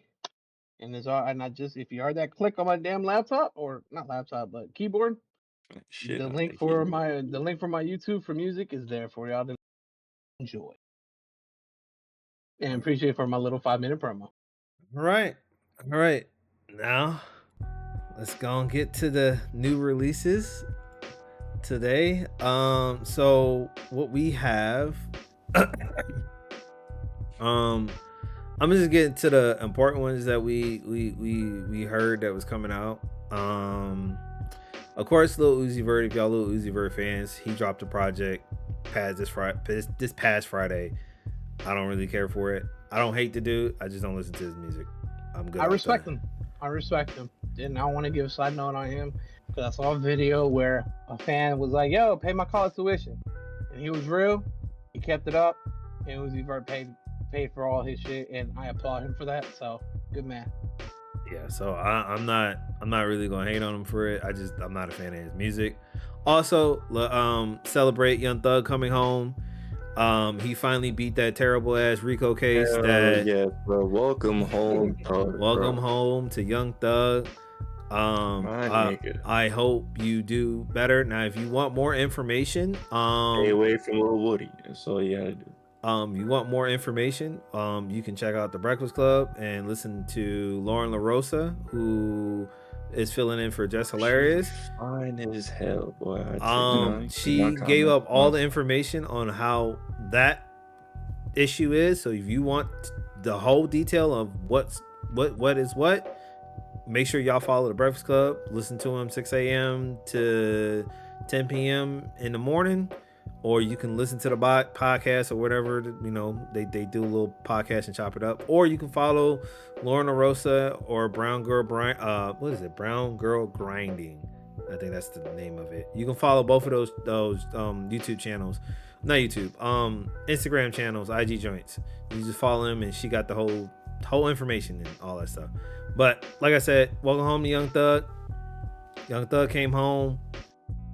So he's home now. Glad he made it home. Glad he made it home. For the love of God, make better music, dog. But glad you're home. I ain't gonna lie to you though. I kind of agree with Charlamagne though when he said it. I said Young Thug got to be one of the biggest gangsters in this rap industry. Yeah, for you to do all of that, literally get caught with all that evidence, and you still get off with 15 years probation because the whole prosecution team was garbage. Yes, bro. My nigga, he got off. He got away with everything, bro. Imagine you having wiretaps, conversations, everything, and you still can't convict him. Like you just beat somebody losing a job. My nigga, you beat a Rico. You damn near beat a Rico case, my nigga. Nigga, what? Damn near, he did beat a Rico. Yeah. Now, some of his homies didn't, but he did. Oh my god. I ain't gonna lie, that shit was just sad. That whole thing was sad. But anyway,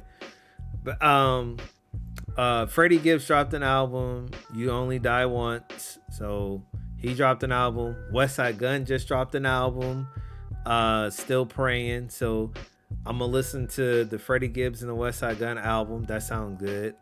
This coming up Friday, my man Ab-Soul's dropping a new album called Soul Burger. Make sure y'all listen to that. Talib Talib dropped an album. I gotta listen to that. And then Talib the Creator, he dropped an album. Now his album came out on rollout was crazy. I'm just saying. His album came out on a Tuesday. I haven't listened to the album yet, but I'm definitely gonna listen to it and trust and believe we'll be reviewing that album sometime this month, hopefully. That album is amazing, bro. So we're gonna be reviewing that album this month. But we got 3 albums that we're gonna review today for you. We're gonna get into them very shortly. But that's for the albums. Let's go into the singles that we got. Gangstar dropped a new single, which is dope. That was a dope joint. What was it? Snoop Dogg just dropped a new single with Jhené Aiko off their new album that's supposed to be coming out next month called Gin and December Juice. 13th. Nah, it ain't called Gin and Juice. No, Missionary. Yes, it's called Missionary, and it comes out December 13th. And might I say, maybe people might agree with me, it's been a long time since I've kind of been anticipating for a Snoop Dogg album. I'm just saying, because he's back with the doc, and and my brother even told me this, which is now a big eye opener. It's a real big eye opener. It is Death Row Records with Aftermath. But my question: who would have ever thought? But you didn't listen to Back to Death Row, that album that came out? Oh no, I heard the Back to Death Row, of course. Okay. But what I'm saying, this is our, I guess you could say, sequel to Doggy Style. Oh, it's for all the. Okay, so it's for you guys. For me, I'm like, I've been listening to Snoop, so it's like. No, I mean, I have too. Don't get me wrong. It's just, like I'm not saying I'm not excited for the project, but I'm like okay, I'm gonna listen to it. On top of the others. Sky Zoo with Method Man, what's it? The Workload. Yeah, I definitely gotta listen to that. And same thing, Method Man was on another track, a new single as well with me. Oh yes, and another album that came out this week. Lloyd Banks, Halloween Havoc 5. Amazing album. King, he is back. Yeah, so that's the thing. Oh, also, so another person that came up, I just want to throw it in there for a little side note. So 50 Cent did his recent roundabouts for his I don't know what he was doing his roundabouts for. He just went up on the Breakfast Club and Hot 97 for some strange reason. No, he had that recent event in Louisiana. Yeah, but that was like another one. That was months ago. He has another one coming up soon, and he's telling everybody that this time he's actually buying out a hotel, so y'all don't have to scramble from prices, because he understood last time the tickets went from like $200 and something all the way up to $2,000 and something that didn't even include getting a room. So he was letting everybody know, next time y'all come out, I'm going to make sure that I buy a hotel so y'all can all get your room and board for cheap, so we can all have fun, because I already secured everything else. I paid $5 million out of my pocket last time, so it ain't going to be no problem. So he was more promoting the next event that he was doing in Louisiana, and his new film studio and some other stuff that he has going up against Tyler Perry. So you already know, Fifth, anytime he has a show coming out or he's doing something, he's always going to say, yo, this is what's coming out. Then he's going to go back on IG and do the rest of his promo. So. Cause I was like, why is he up there? It's like, what is he promoting? I mean, I didn't mind him being up there, because I found both of those interviews very fucking entertaining. It was funny as hell. But I was like, what is he up there for? And I just didn't see what he was up there for, because it's like his book that he was promoting that came months ago. The Streetport, that Streetport event that came months ago. I was like, bro, like, what are you up there for? You just up there talking? Like, I mean, I know Diddy shit going on. You want to keep slandering Diddy, but I'm like, okay, that's but anyway, like I said, I was like, he was up there, so I was like, oh, okay. But yeah, it's a lot of albums dropping, and they mentioned something about him doing a tour. So they were asking, I think when he was on Hot 97, Pete Rosenberg asked him about Banks, and he mentioned Banks to him. He saw what he was doing. He was proud of Banks, actually. Yeah, I don't want to say he was proud. I think he was just trying to be nice. No. That was for what Banks should have been. He's disappointed in what he should have been, but the fact that he's still on his grind, he's like, all right, cool, that's who he wants to be. At least he's finally dedicating it to himself, because if you remember, Banks got that Lazy Lloyd tattoo on him, and Fifth said the fact that he even did that made him mad. So and then he was playing about Yayo. That shit was, that Yayo friendship is crazy. He was like, he's a friend that you don't want. He's a friend because he's your friend. Is like you got no choice. You dating her by hell regard. It said that example was crazy. I mean, he's technically not lying. Yayo really doesn't do anything but talks about 50 got me out the hood, really. Bruh, the nigga be on everything. Vlad TV, another interview, just yapping. And I'm like, bro, why are you talking, bro? Like, you sound Like, I don't crazy. even understand what he's even talking about. I'm like, what does he even have to talk about, bro? All of them shits that happened before the G Unit days or anything like that. Bro, Oh, we honestly don't care anymore. Like, we all know what happened at this point. before we start our album review, I do want to say a rest in peace to DJ Clark Kent. Oh yes, a major part to New York City. For those who don't know. Yeah, he passed away. He was battling colon cancer for 3 years, and it finally caught up to him. I was trying to figure out what was the reason why he passed away, and no one knew, but people close to him. Yeah, that kind of like hit a little different for me because I was like, man, like when I got to listen to his story and just hear him talk when he was up on Matt Hoffa, it was like, man, like that man, like literally the word that he like to describe, if I wanted to be anything like somebody, he would be the person. Just to get up, wake up your day, pray, get up and do whatever you want and like that you feel that's good. That's what his life was every day. From the time he was born all the way up until he passed. I was like, man. And he passed like 2 weeks ago. So that's another DJ this year that we lost. Fat Man Scoop. Yeah, man. DJ Clark Kent. So yeah. They said that he finished the documentary that he's working on with Angie Martinez. Hopefully it comes out either this year or next year. But yeah, that one hurt. So he's responsible for a lot of your favorite rappers. Jay-Z, Nas. Yep, he introduced Jay-Z to Notorious B.I.G. 50 Cent. He's responsible for a lot of your fucking favorite rappers. So yeah, just rest in peace, man. If y'all don't know who he is or anything, go just go on the website, man.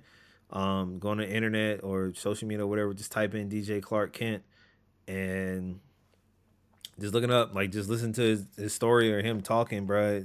Like you'll literally get inspired to do some shit that you necessarily be like, man, I ain't never had inspiration to do anything in my life, but after listening to that brother, man, I really want to do something. And I was like, yeah, he really would put the battery in your back. Now, don't get me wrong, he talks a lot. He could talk shit, and he knows how to like, put a motive into people, but he does it in good intentions, and it's all good intention, and that's all he was.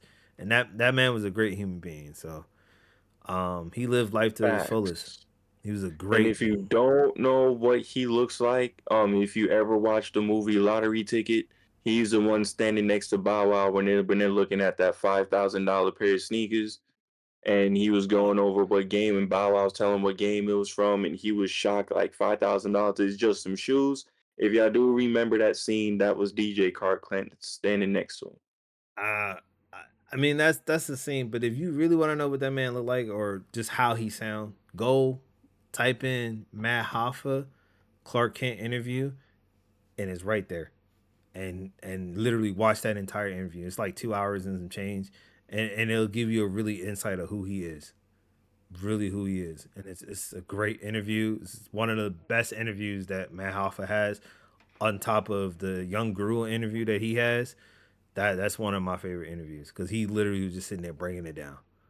So, all right, back to the album review. So, which one y'all want to start with? What? I guess which one was surprising for y'all? We'll start off with that one. So, you want to start with the Empire of the Sun? I guess so, because I know that's like out the realm of what we usually do. All right, so let's start with the Empire of the Sun. I'm gonna go first. I'm gonna give it. We're not gonna break down these whole tracks. Nah. We're just gonna give out. That's on how you feel. We're just gonna give out some of the songs that we like, and and I'm not gonna give out the ones I don't like, but it's like that whole project to me personally. So I'm gonna go first, but we're gonna do these albums because we getting there is again, and I want to keep it under a little bit, like 3 hours, and we making it. We making it. We had 3 hour. We making it 3 hour mark, and I could keep this Inception. We got a couple times, so we gonna keep it under. So we gonna do these album reviews, nice, short, and supreme and supportive. And we gonna rank them between I think like, for like 1 to 5. 1 to 5. Yeah, so, that worked. 1 to 5. So we're gonna do the Empire Sun. I'm gonna give it, for me personally, I'm gonna give it a 4. So the first row, like going through the track list of it, let's see, because I got it up. So going through like 1 to, I want to say 1 to 8, either 1 to 8 or 1 to 8, 1 to 8, and then one of the tracks. So it's like literally 9 songs out of that album I liked. The first 5 in a row felt like some shit I would play if I'm playing Forza or something, and it's like they just be hitting. But there's like 3 tracks on there I didn't like, and it was just too slow, and I didn't really get into it. And that's why I gave it a 4. So I personally, for me, if you like it, it's good. But for me, it's a 4 for me. It's a good album, all in all, and it kind of really got me out of the box of wanting to listen to some of my favorite artists that I have in my little, rock and roll and pop shop that I don't really listen to their albums that often. I always stick to the hip hop and R&B. So I'm glad I kind of sat there and came out of my shell of hip hop and R&B and to listen to something I'm normally not really used to listening to. I heard of this band because they have like this one song that has been played over all the time. If you ever looked at the Honda commercial that they have, it's called Walking on a Dream. That's one of the biggest songs, and that's what I really enjoyed about that song. So this album really felt like that particular song, and they really catered to it. But like I said, it's only like three tracks on that. It's a 12-track song, so 3 out of fucking 12, like 9 out of 12 is good. So that's why I gave it a 4. 3 songs I didn't like, 9 songs I did. So, and I added to my playlist, and I added to the good music playlist, the good music album playlist. So, all right. So who's next? Ace, I guess you go, unless Kananis want to go first. I mean, mine is gonna be short and simple because I did like the album actually. I got a few bangers on it that I did like Cherry Blossom. For some reason this album hit different parts of my brain for some reason because of the sounds that was used. So I did appreciate it because it was different. That's right. I'm trying to kind of get away from that trap sound. I'm actually going back to that old 90s boom bap sound. Actually, I've been listening to all the old stuff, so this was a good, nice refresher right here. And that one joint, The Feeling You Get, I did like that one too. So so I like 10 out of 12 tracks. Like he said, there were a couple slow ones. I was like, this ain't it, fam. This ain't what I'm looking for. But I did like the album though. But it came at like the tailor end of the album, so that's why I kind of was like, that's why it kind of threw me off because I was still expecting it to keep that tempo, and they was like, nah. So what's your rating for it? 1 out of 5. Out of 5 stars, I give it a 4 out of 5. Just because them 2 songs kind of threw it off. All right, Ace. 4 out of 5 for myself too. I mean, shit, like just the same way y'all said. I mean, for me, it was out of 3 tracks, I didn't was too comfortable with it. I guess you could say. Like I wasn't fully feeling it. It wasn't nice. I'm not saying it was bad. Just wasn't for me. But I mean, for me, favorite track for me was AEIOU because, sometimes when I'm driving, that was a good shit. It's a good song, nice and simple, but it's still catchy. And I mean, shit, sometimes I even catch myself singing with it on jamming, But yeah, it's that and music on the radio, just because. Yeah, I felt that one. I felt that one just because even though it's a nice bop to it, it was a nice message on it as well. Because I mean, it's true.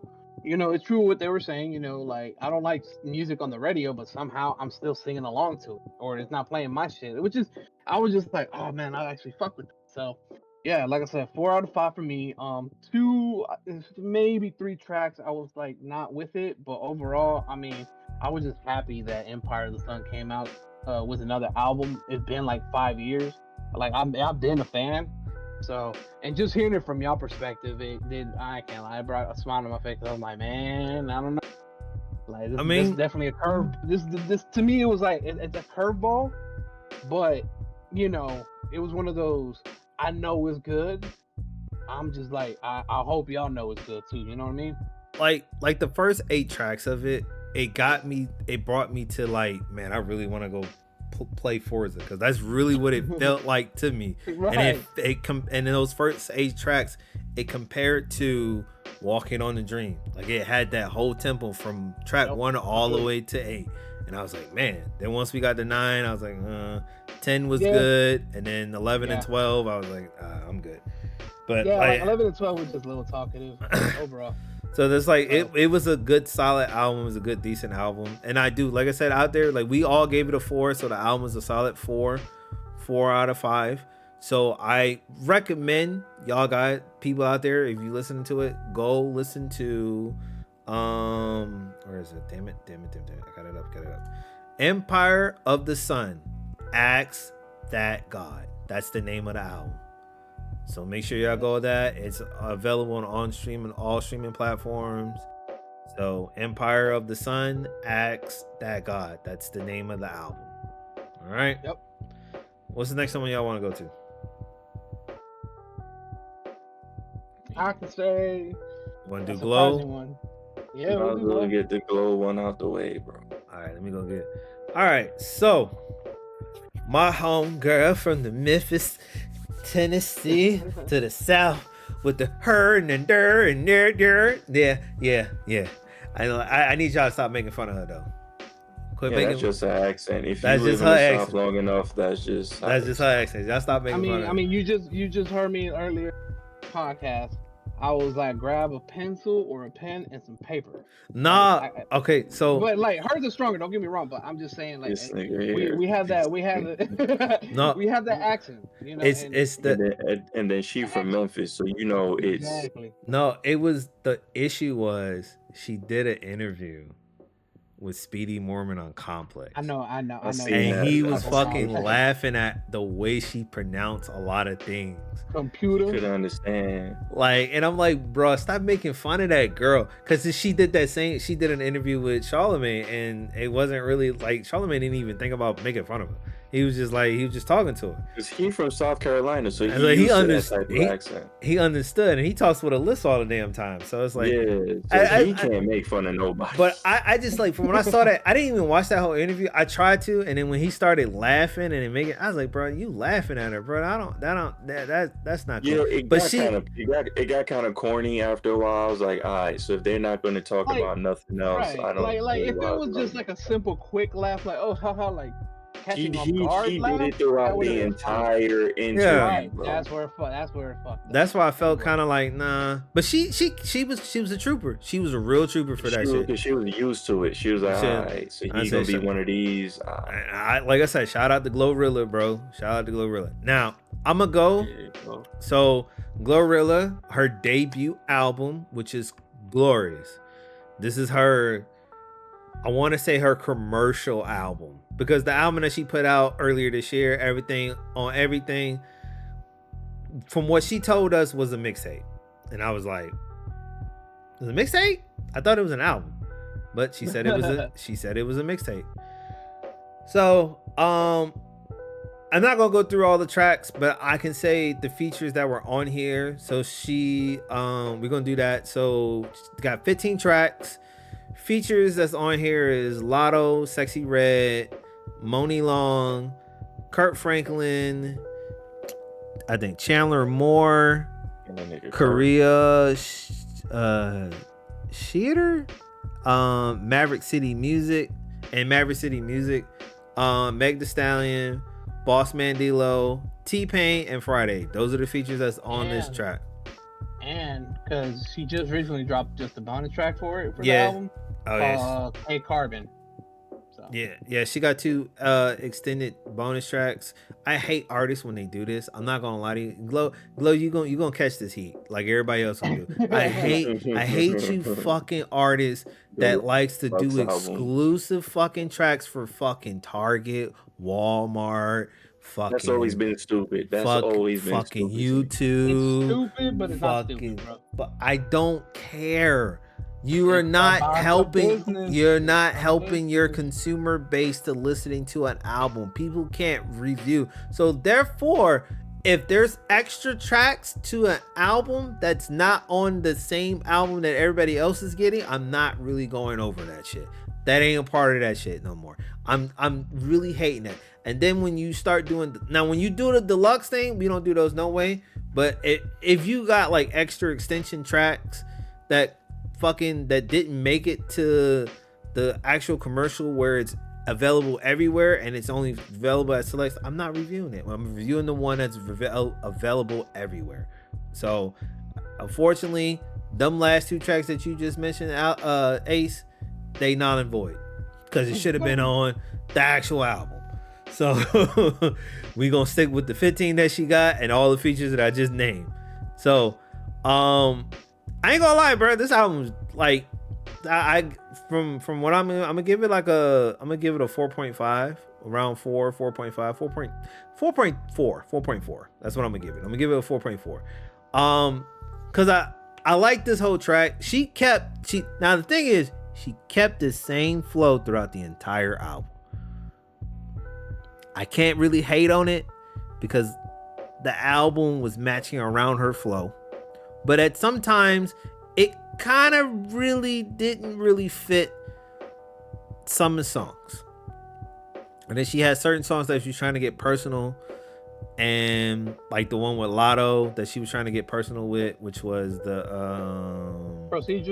Procedure, and then the I Love Her with T-Pain. Those songs that she was trying to get personal with, like that was like,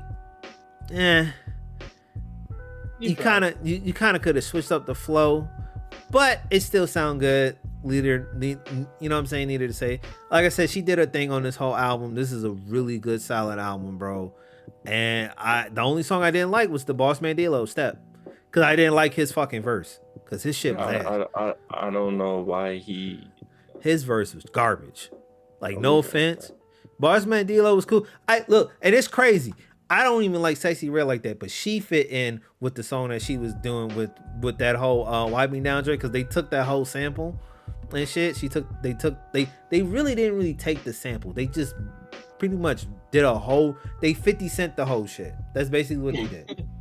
I'm gonna start doing this now. This is what we're gonna start doing. When you take a sample of today's sample, like Sweetie and whatnot, them ain't the songs. You 50 Cent the whole shit. You just made a record better than what you did. The 50 Cent format. You took the record and you just made it better. You thought you made it better, basically. But, there you go. Yeah, but you didn't switch it up. You didn't do that. So you 50 Cent the whole shit. So that's basically what she did. But it sound good.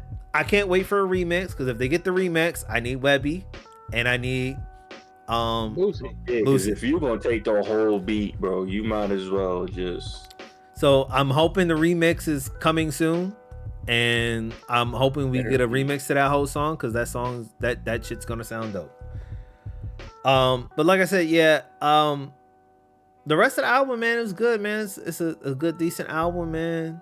The Rain Down on Me, Kurt Franklin joint was good. You know, it's just like, you know, Meg Thee Stallion sound like she was snapping on this fucking joint. Now, keep in mind that Meg Thee Stallion did add some more tracks to her recent album that she put out that we reviewed. That shit was trash. So I'm going to listen to it. We ain't gonna review it, but I'm gonna listen to it because I want to listen to see what she added and what it sound like. But other than that, man, I'll give it a 4.4, man. This album's a good album. It's on the playlist. It's up there for, you know, album of the year. It's in my album of the year playlist. That's basically. Is it up there for album of the year? We're gonna get to that hopefully in the next couple of months and next couple of weeks, we're gonna get to our album of the year playlist for all the albums.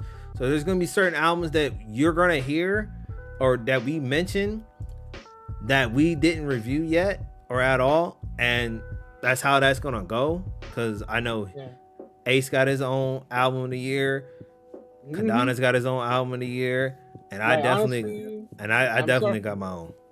Yeah, and I'll say, like, I feel like with that, when we do that, that's just gonna be its own dedicated episode. So just be on the lookout for that. We'll definitely we'll mention it, no about it on what happened, but yeah, we will. That's definitely gonna be like, you know, just like that episode will specifically be for that, because I know we're gonna have some agreements, and for damn sure we're gonna have some disagreements, and I cannot wait. Yep. But yeah, that's pretty much just it. So 4.4. Anybody else want to go? Who's next? Hey, listen. This album is what Cardi B has been trying to make her whole career, bro.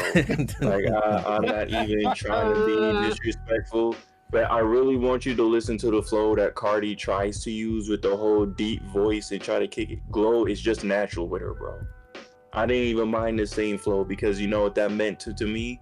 Continuity.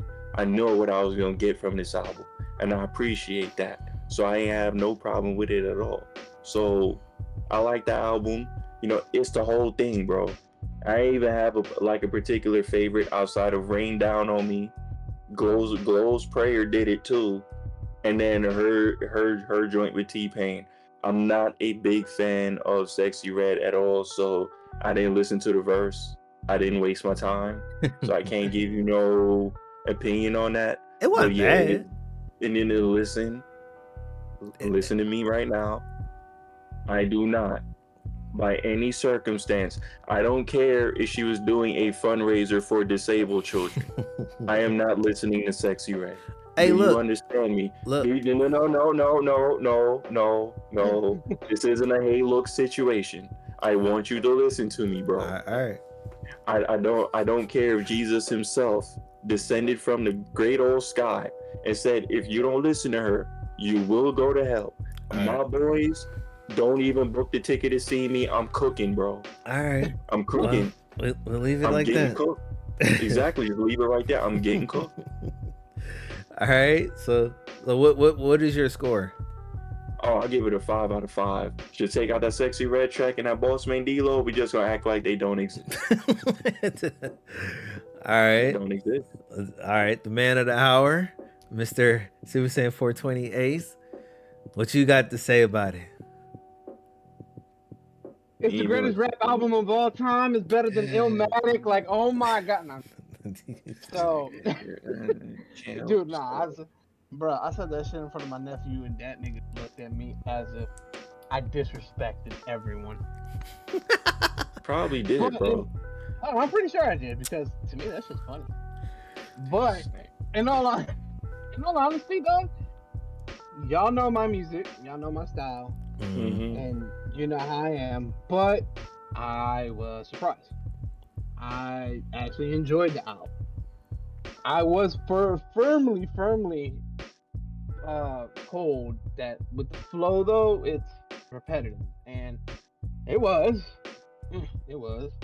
but I did feel that she was attempting her best to kind of switch it the best way she can, but at the same time, you know, I always respect the artists. Like, if you know your lane and your lane very well, stick to it, and she did, you know.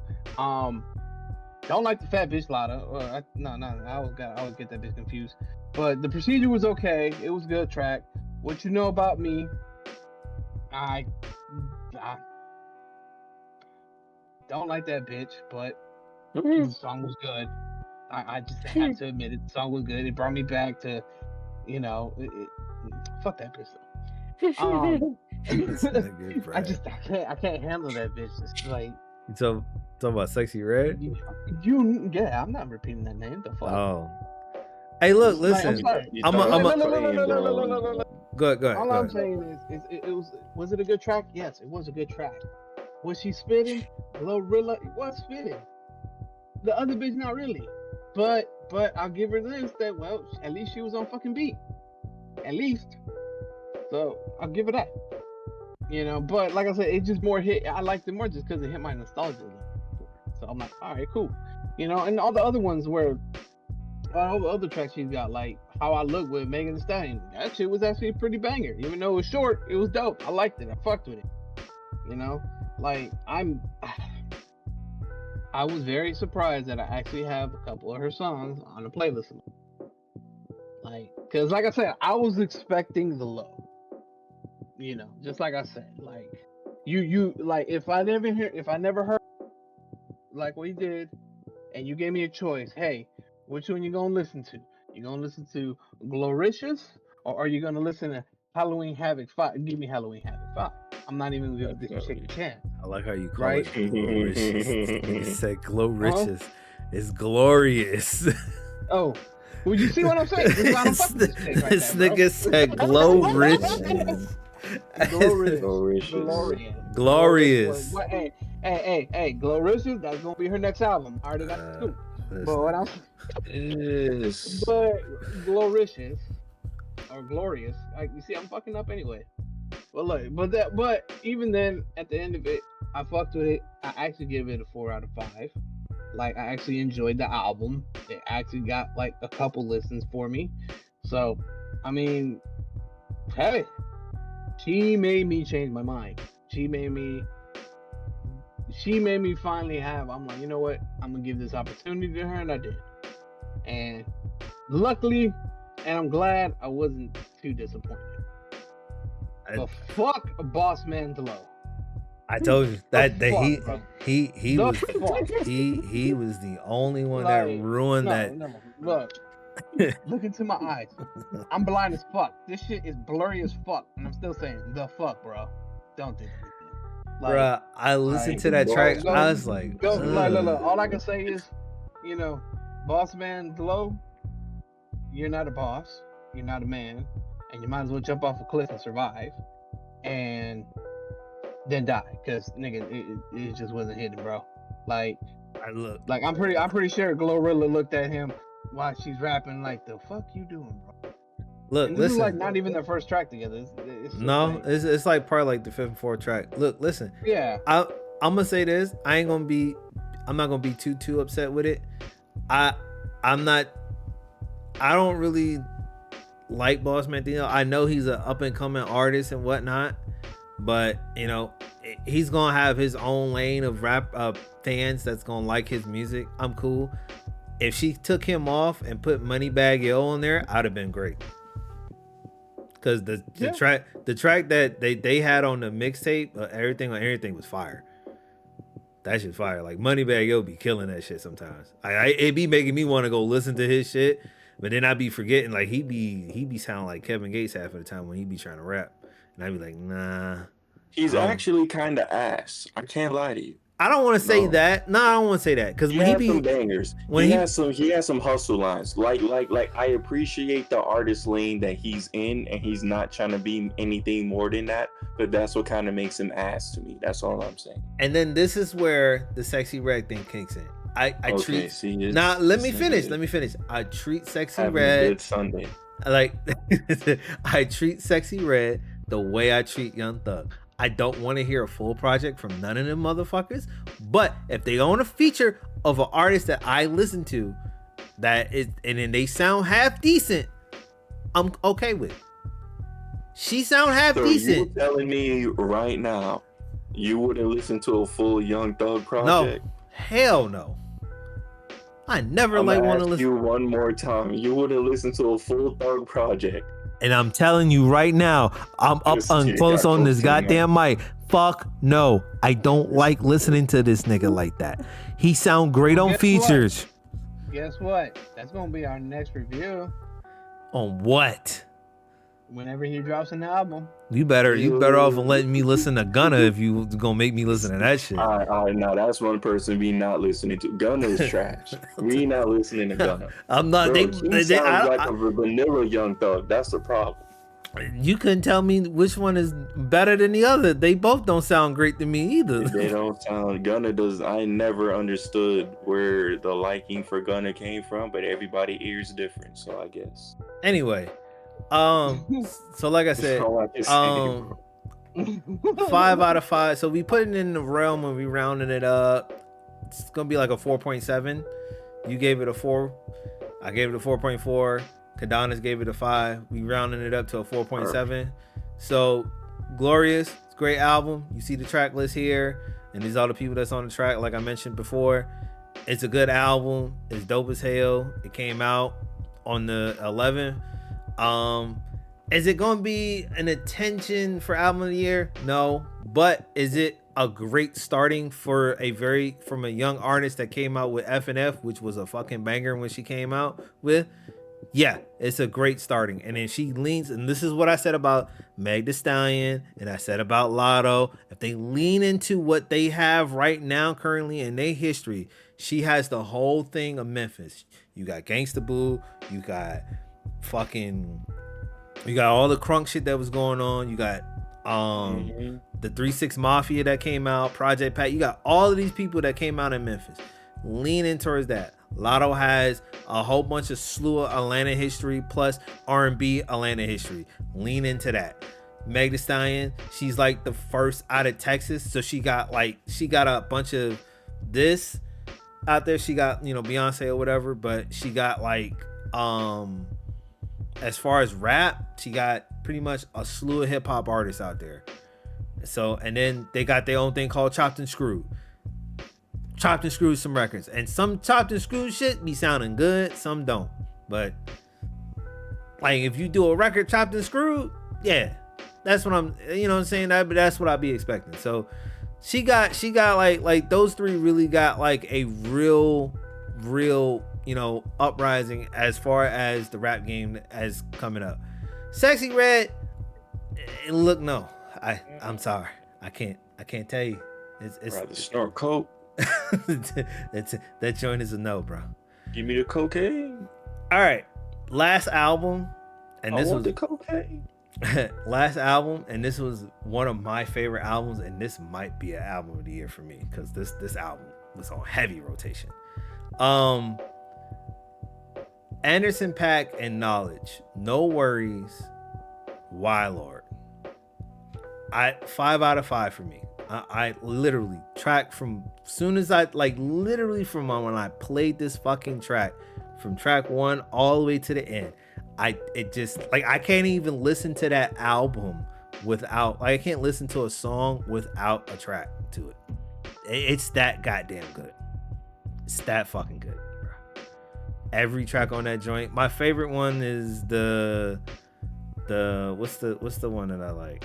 The Keeper with the Thundercat, and then where do I go with her, and then the from here, I think that's what it is. From here with Snoop Dogg in October, London, which I thought Snoop was gonna rap. Snoop didn't do nothing but sit there and just did ad libs and talked at the end of the song, which sound good, but like this album is fucking fire, bro. This is a fucking fire album. 5 out of 5, bro.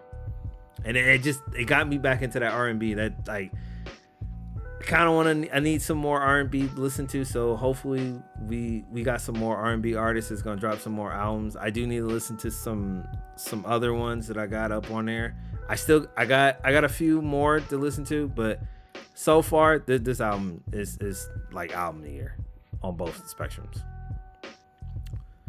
Who's next? I'll go next. Probably one of the worst fucking albums I ever heard of now. It was a really good album. It was a really good album, honestly. I liked it. I enjoyed it. It did bring me back to some R&B style to it as well. Which, by God, please bring R&B back, man. I miss R&B. Like nowadays, it's always talking about fucking. What happened about loving? But it was begging first. You got you're right. And then when every time music video they have to go on and try to go ahead and hug the air type of shit. But no, this was actually really good. It was really good. I definitely fucked with it too. Probably definitely on one of the album of the year's contenders, no doubt about it. I mean, Anderson .Paak he doesn't go anything wrong, man. Like that's just a very talented bastard, man. I tell you. So Highly yeah, like I slept said, on. highly slept on. What's your score? My score, honestly, is a 4.5 out of 5. You know, because, like, especially, like, one of my favorite tracks on the album was Where I Go. Just because it was just, like, the flow, the tempo, like, ba-ba-na-ba-na-ba-na-bum, and you just kind of kept it going with it, but, like, just, you were bobbing with that vibe. So that took for me. So, yeah, 4.5 out of 5, you know. I feel like that's a very deserving grade for, at least for me, to the album. And keep in mind, we sat with this, and we were supposed to review this album a long time ago. I know. Long time ago. So we had like time said, to for sit me, with this shit. Like I said, and I'm admitting it was my fault that it got delayed because I read that shit so wrong. I read it so wrong because I'm like, okay, so we're not gonna worry about this album. All right, I didn't really realize that's their fucking name. No worries, but Yeah, that was just literally their name. Yeah. Hey. Motherfuckers fucked up, bro. Niggas fucked up. It's okay. You know, we fuck up at times.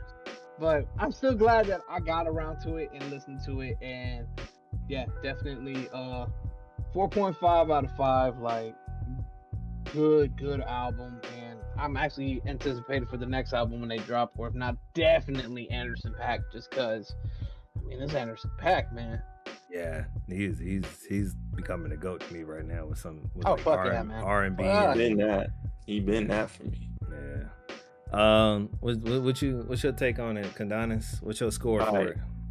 Bro, we just can't ignore this production that was on this album from our boy Knowledge. That's number one. And then you pick the perfect artist to go over all of these. Now this boy Anderson's a little too humble for my liking. I would have been said that I was the best. There ain't no way that you've been doing this for a minute. Like, think about how long he's been doing this. The Compton album that came out with the movie, he was on that album. Mm-hmm. Bro, that album came out almost 10 years ago. No, it did come out 10 years ago. It did come out 10 years ago. So he's been putting in this work even before that. The first time I heard him was, I think, what 2K game was it? It was a 2K game that introduced me to him.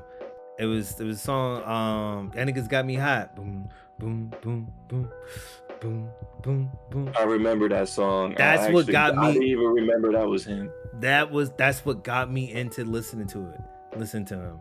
And then I listened to that first album that he dropped. Well, not that first album. It was his second album. But when I listened to it, that whole album was dope. It was dope. And then from that on, I just been like on it. The album that he did with what's the face?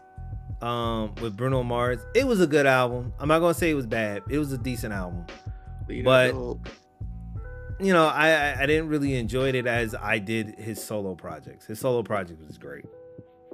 Probably because they let Bruno Mars do a lot of the singing. Probably do it all. I mean, but it's Bruno Mars. And you're talking about Silk Sonic and Evening with Silk Sonic. You know, that's the album that he was talking about. Yeah. That's the one. I mean, well, yeah, that's what they call themselves.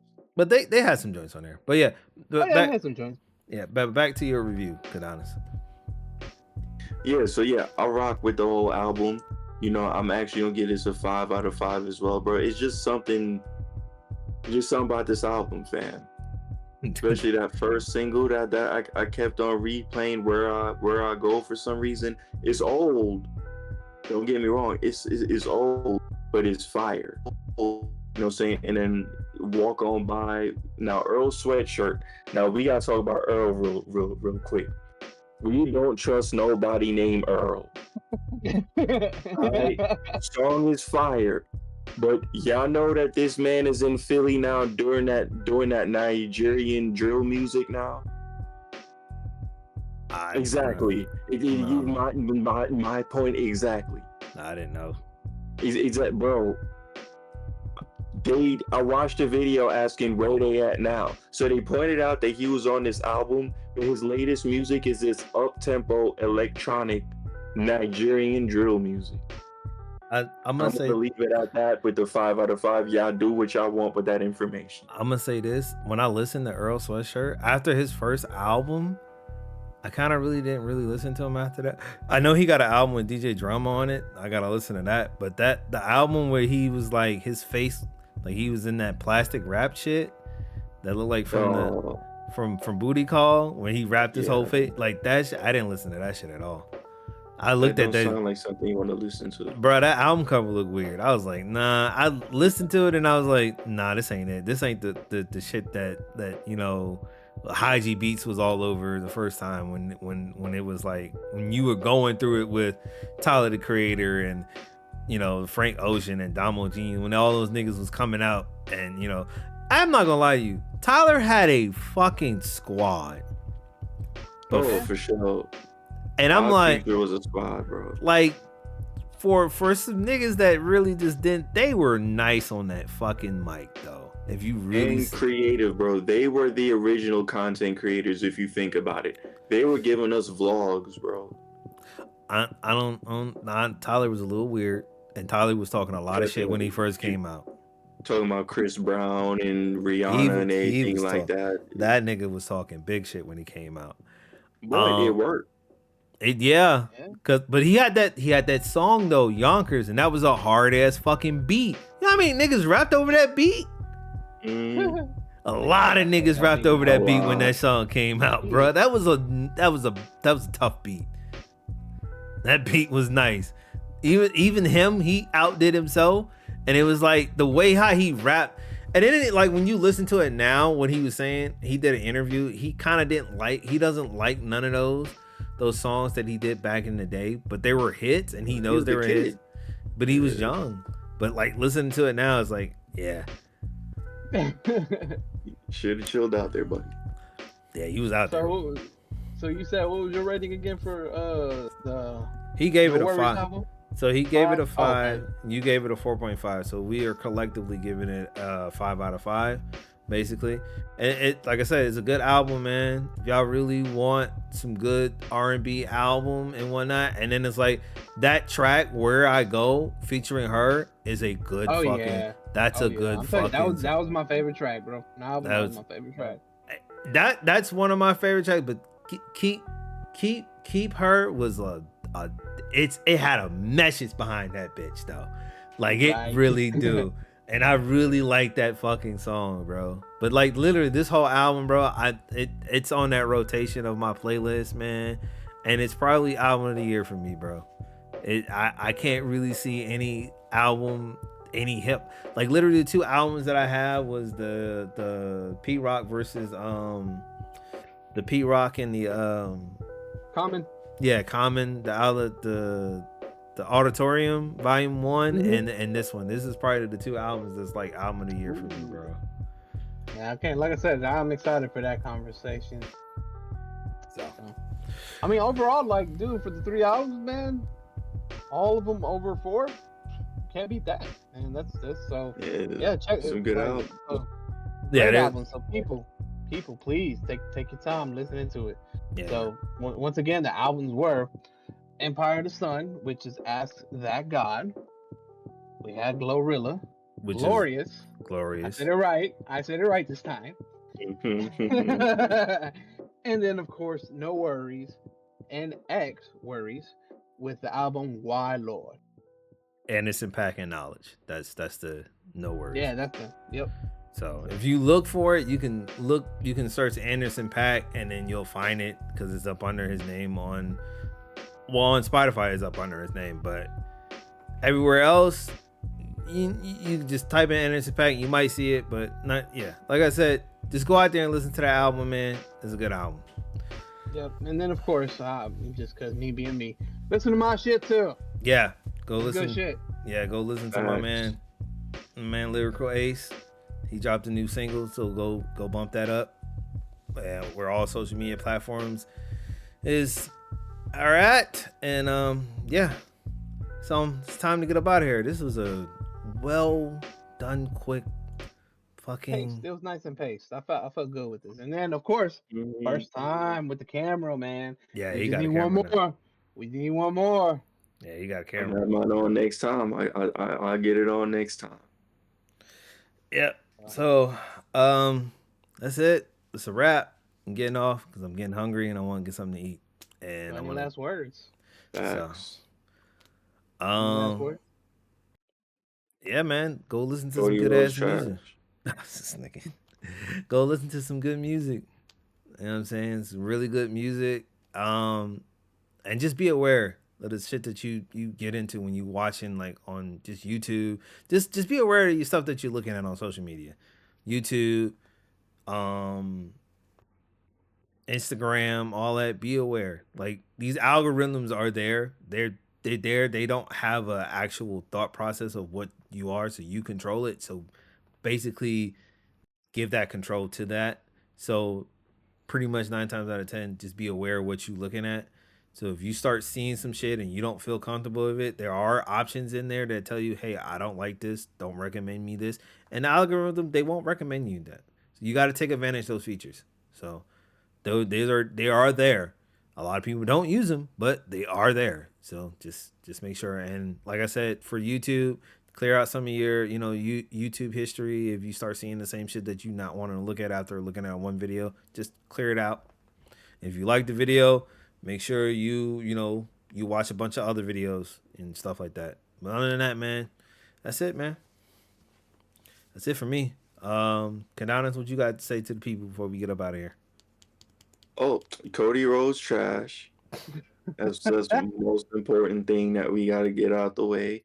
Um, Shout out to Kevin Owens. You know, he always holding it down. And Sami Zayn trash, and that's all I gotta say. Let's keep moving. Oh, and the election is on Tuesday for all of y'all who do care and you have not voted as yet. Make sure that y'all do get up out of there. So I'm not gonna tell y'all who to vote for, but just make sure if you do care about it and it's something you are trying to participate in, you have the 5th to actually do that. That's your last day. That's election night. So choose wisely.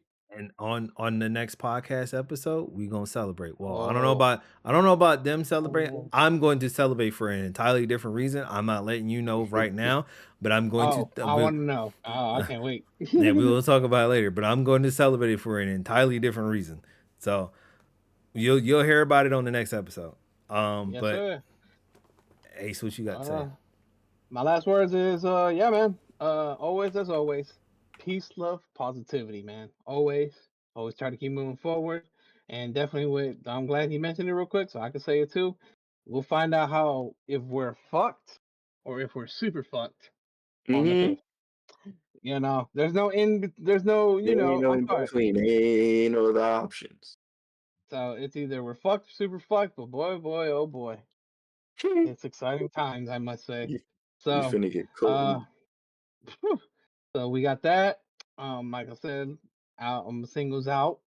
So check it out everywhere. And most importantly, man, just continue moving forward, keep your head up, and Dirty Dom, he's a god, bro. Just staying He there he getting fin- bitches, you know. he finally changed the light for my man Gadonis, man. After all these Listen, podcast listen, episodes, listen, after all these listen, podcast episodes, we listen. finally He changed don't it. he don't do nothing but stand there and get bitches. I can't even be mad at it.